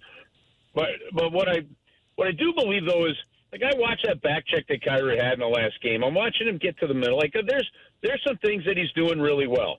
And then there's the things that will frustrate you, like that last play of the game where he doesn't get to the wall. He reaches for the puck rather than using his body, and it was way too easy for Kaprizov. Joe talked about it. You got to win the puck or the body. You can't lose both, and they lost both, and Kaprizov gets the empty net goal. Then you're going to have those moments. Kyrou isn't Vladimir Tarasenko yet with the shot, but it's, again, Vladimir Tarasenko came in, and you had obviously the growing pieces of Alexander Steen, and you had these other aspects of things. You had a better defensive grouping. You had Alex Pietrangelo back there, right? And so there were other aspects of it. So I'm not intending to really single out the missing pieces of Tarasenko. It's the pieces around, and then that one game changer. And right now, no, I don't know that the Blues have that real game changer yet. With Kyrou and Thomas, Parayko, they've got really, really, really good players, right? The only game changer that I really think they've got on their roster at the moment from that standpoint is Jordan Binnington. Okay, and to me, you just need that extra shot, that extra threat, and the depth just isn't there yet. So look, the bottom line is you're losing games right now, okay? But you just got Robert Thomas back for the first time in 13 games. Your depth has been tested, and you're just not deep enough yet to pass that test. Curbs, on the Scott Perunovich side, Joe and I talked about this on postgame. We just talked about it a little bit ago. Are you starting to see the potential of what Scott Perunovich was in the Blues' eyes when they drafted him? You know what, Alex? I don't know the answer to that one. I think you're seeing a guy he needed to have a little blank you to his game, okay? You need to get in there and not worry about making mistakes and just start playing and trusting his game. And I know it, and that's what he came into this season doing. And even then, you come in, you think you're ready to do that, and you look at the depth chart, and you're not even in the lineup for the first part of the game. I think he's taking a really good advantage of his opportunity here right now. What does this mean? I don't know. I don't have that crystal ball. Obviously, he's not supplanting Broberg in a top four role when Broberg comes back. When Nick Leddy and Drew Bannister said Nick Leddy's been skating, we just don't know the status of him yet. Don't see him supplanting Nick Leddy in a top four role. So does he play in that bottom role? And at that point, you're talking about P.O. Joseph and Kessel and Perunovich. So that's the opportunity that's in front of him. He's going to have to continue to play this way. He's going to have to continue to make smart decisions with that puck. And honestly, guys, he has got to find a way to shoot the puck more. He's got to find a way to shoot the puck more. Not because he's had 2 out of 2 goals have gone in recently.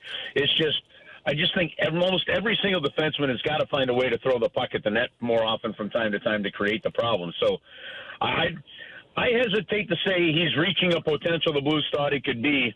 I think so far what we're seeing right now is to say that I think he's taking advantage of this opportunity the best that we've seen from him, if that makes any sense. Yeah. Chris Kerber's the voice of the Blues. He joins us each and every Wednesday here on BK and Ferrario. Kerbs, last thing for you. I've got to ask the question just because it's the biggest story in the NHL, honestly, right now. The Athletic wrote earlier today, the beat writer for the Boston Bruins said over on The Athletic, the Blues, quote, are the clear-cut favorite to be Montgomery's new employer, referring to Jim Montgomery. I don't want to put you in a bad spot. You're the voice of the Blues, so I don't want to take this in any direction that you don't want to go. I'll leave it up to you. But Jim Montgomery was fired by the Bruins yesterday. He has clear ties to this organization. His wife is from here, and this is the top coaching free agent that's going to be on the market. If he decides, I want to coach again this season, is that something that you think the Blues should explore, will explore? How do you view this situation with Jim Montgomery now available as a free agent coach out there? Well, look, I think anytime that there's a coach or a player available, teams are going to ask the question, what fits, what doesn't. I think if you look at where the Blues are in this transition, they committed to Drew Bannister for 2 years, and, I don't know what the early part of this season is saying to team managements, and it's not a realm I even want to get near right now, to be honest with you, because I don't think it's fair. What I will say is this, I don't know the inner workings of what was going on in Boston. I mean, it didn't look like Marchand really, broke a sweat in that last game that the Blues played against him. Did Jim Montgomery lose that locker room in a quick hurry? Yeah, potentially. I don't know.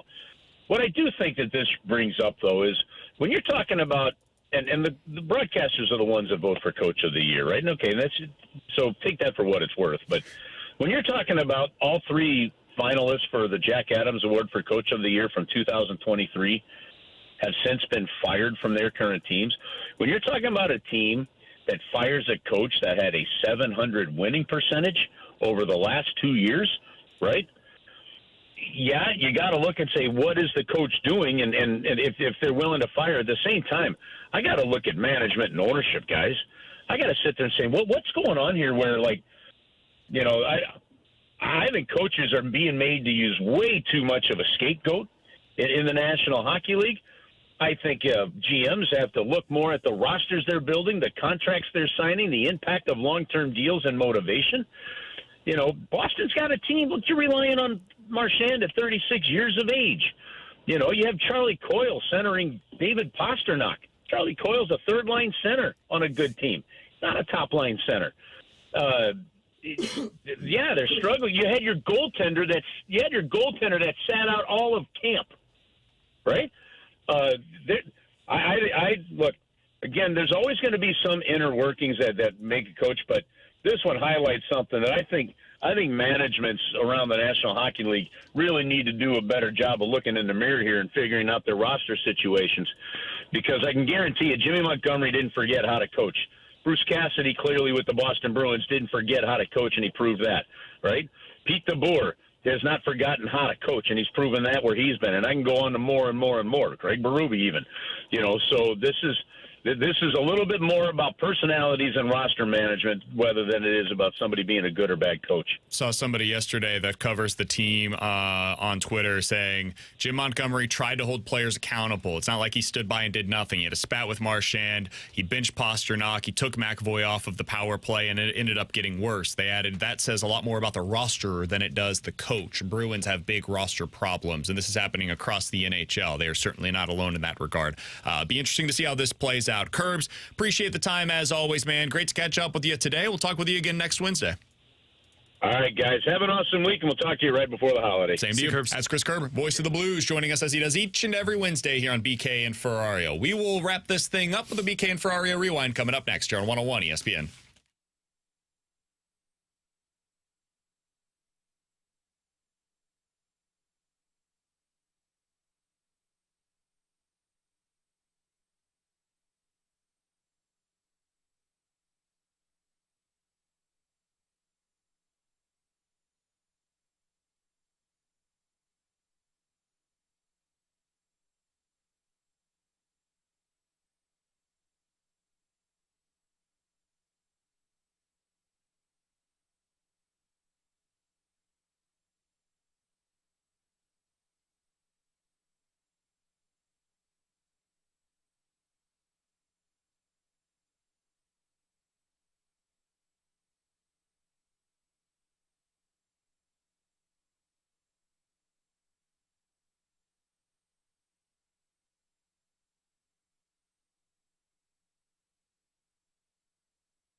Hey, at the end of this segment, we're going to give you a chance to score a pair of tickets to Post Malone with special guest Jelly Roll. That's coming up on May 13th at Busch Stadium. Tickets for Post Malone and Jelly Roll go on sale next Tuesday at noon, but you can win a free pair coming up here in just a couple of minutes. The place to do so is youtube.com/101ESPNSTL. If you go over there, we're going to show you a message, and then you'll text in 314-399-9646, and whoever the 101st texter is with the correct message, you are going to win the pair of tickets to see Jelly Roll and Post Malone coming up on May 13th. So you got to be watching over on YouTube, and then you'll text with the correct message at the end of the show today. Yeah, come check out our beautiful faces. If you guys missed anything from today's show, be sure to check it out on the podcast page, 101ESPN.com. The free 101 ESPN app is where you go to find it. It's all presented by Dobbs Tire and Auto Centers. Alex, there's been a lot of Blues conversation today. Hell yeah. Most of it centered from the game last night, but also the Montgomery situation as well. They can find all of our extended thoughts on that over on the podcast page after the show. You can also hear our conversation with Chris Kerber over there. I do want to get back to Robert Thomas's return from last night because that was really the lead story from that game. I thought he looked great. I also think it's one of those moments where you're reminded, oh, yeah, that's what a number one center is supposed to look like. The face-off percentage, driving the offense, not just making silly mistakes in your own zone, putting guys into good positions, even him playing at the point on the power play and setting that one up. Like, just, it totally changes the outlook for how you view this team. And it's a reminder if they're going to get that again with Broberg sooner rather than later. And then whenever they are able to find that second-line center and that legit sniper, dude, that's what this team is missing. And you can see things starting to come together, but they're still missing a couple of key aspects to what a championship core roster looks like. I truly believe that we would be talking a very different tone about this Blues team if Robert Thomas and Broberg never got injured. And, of course, that's living in the past, and injuries happen, and you got to overcome them. But you're not a team that can overcome those types of injuries. You're a team that is built around your number one centerman and your top defenseman. And Broberg emerged from that this season. But you saw what this team looks like with Robert Thomas. And Joe and I were mentioning this on pregame last night. You don't need to, yes, you needed to win that game because you haven't won against the Central Division. But more than anything, you just kind of leave a bad taste in another team's mouth that's like, hey, they're going to be a team that's kind of swirling around there for a while. Robert Thomas gave you that opportunity because without Thomas, that game would have looked massively different. Sure. But you've got your number one center. You put your top winger back on the wing to play with him, and you're getting healthier. So at least the Minnesota Wild looked at that as, hey, that was a tougher battle than what we thought it was going to be, and now you push forward. Blues off tonight, back in action tomorrow. Tonight, you do have a great basketball game, though. Illinois versus Alabama. Oh, hell yeah. Bama's an 8.5-point favorite. T-Bone's wearing his Illini gear today. T-Bone, how do you feel like this one's going to go? I'm a little worried, I'm not going to lie, because they haven't really played anybody yet, and their offense is an NBA offense, which is let's just chuck up a bunch of threes. So is Bama's. Well, okay, well, then I feel a little bit better. But I am a little worried about it because this is the first big test for this young team. But it's going to be interesting because I am very fascinated to see how they hold up. I think they probably lose. My guess is they'll probably lose by like 10 to 15. Your schedule is no joke. No. Bama, Arkansas, Wisconsin, Tennessee, Mizzou, all prior to Christmas. Well, Mizzou. This is the start of, fair. I shouldn't have put them involved. Hey, Mizzou just put up 111 points, One man. of these things is not like the other. Going to be a lot of fun. I'll certainly be locked in on that. We'll be breaking that one down for you guys tomorrow here on BK and Ferrario. But right now, youtube.com/101ESPNSTL, about to put up a message right now on the YouTube stream. I was wondering who had the message. And if you text in the message that I just put up on the YouTube stream to 314-399-9646 and your texter number 101, if you have the correct message, it's from YouTube, text it in right now. You are scoring a pair of tickets to Post Malone with special guest Jelly Roll that's coming up on May 13th. One more time, that message up on YouTube, youtube.com/101ESPNSTL. That is the way that you can win that pair of tickets to see Post Malone and Jelly Roll today. For Alex and T-Bone, I'm BK. We'll talk to you guys tomorrow at 11 a.m. The Fast Lane's coming up next. So forget Drew Bannister coming up at 3:30 on the Fast Lane today here on 101 ESPN.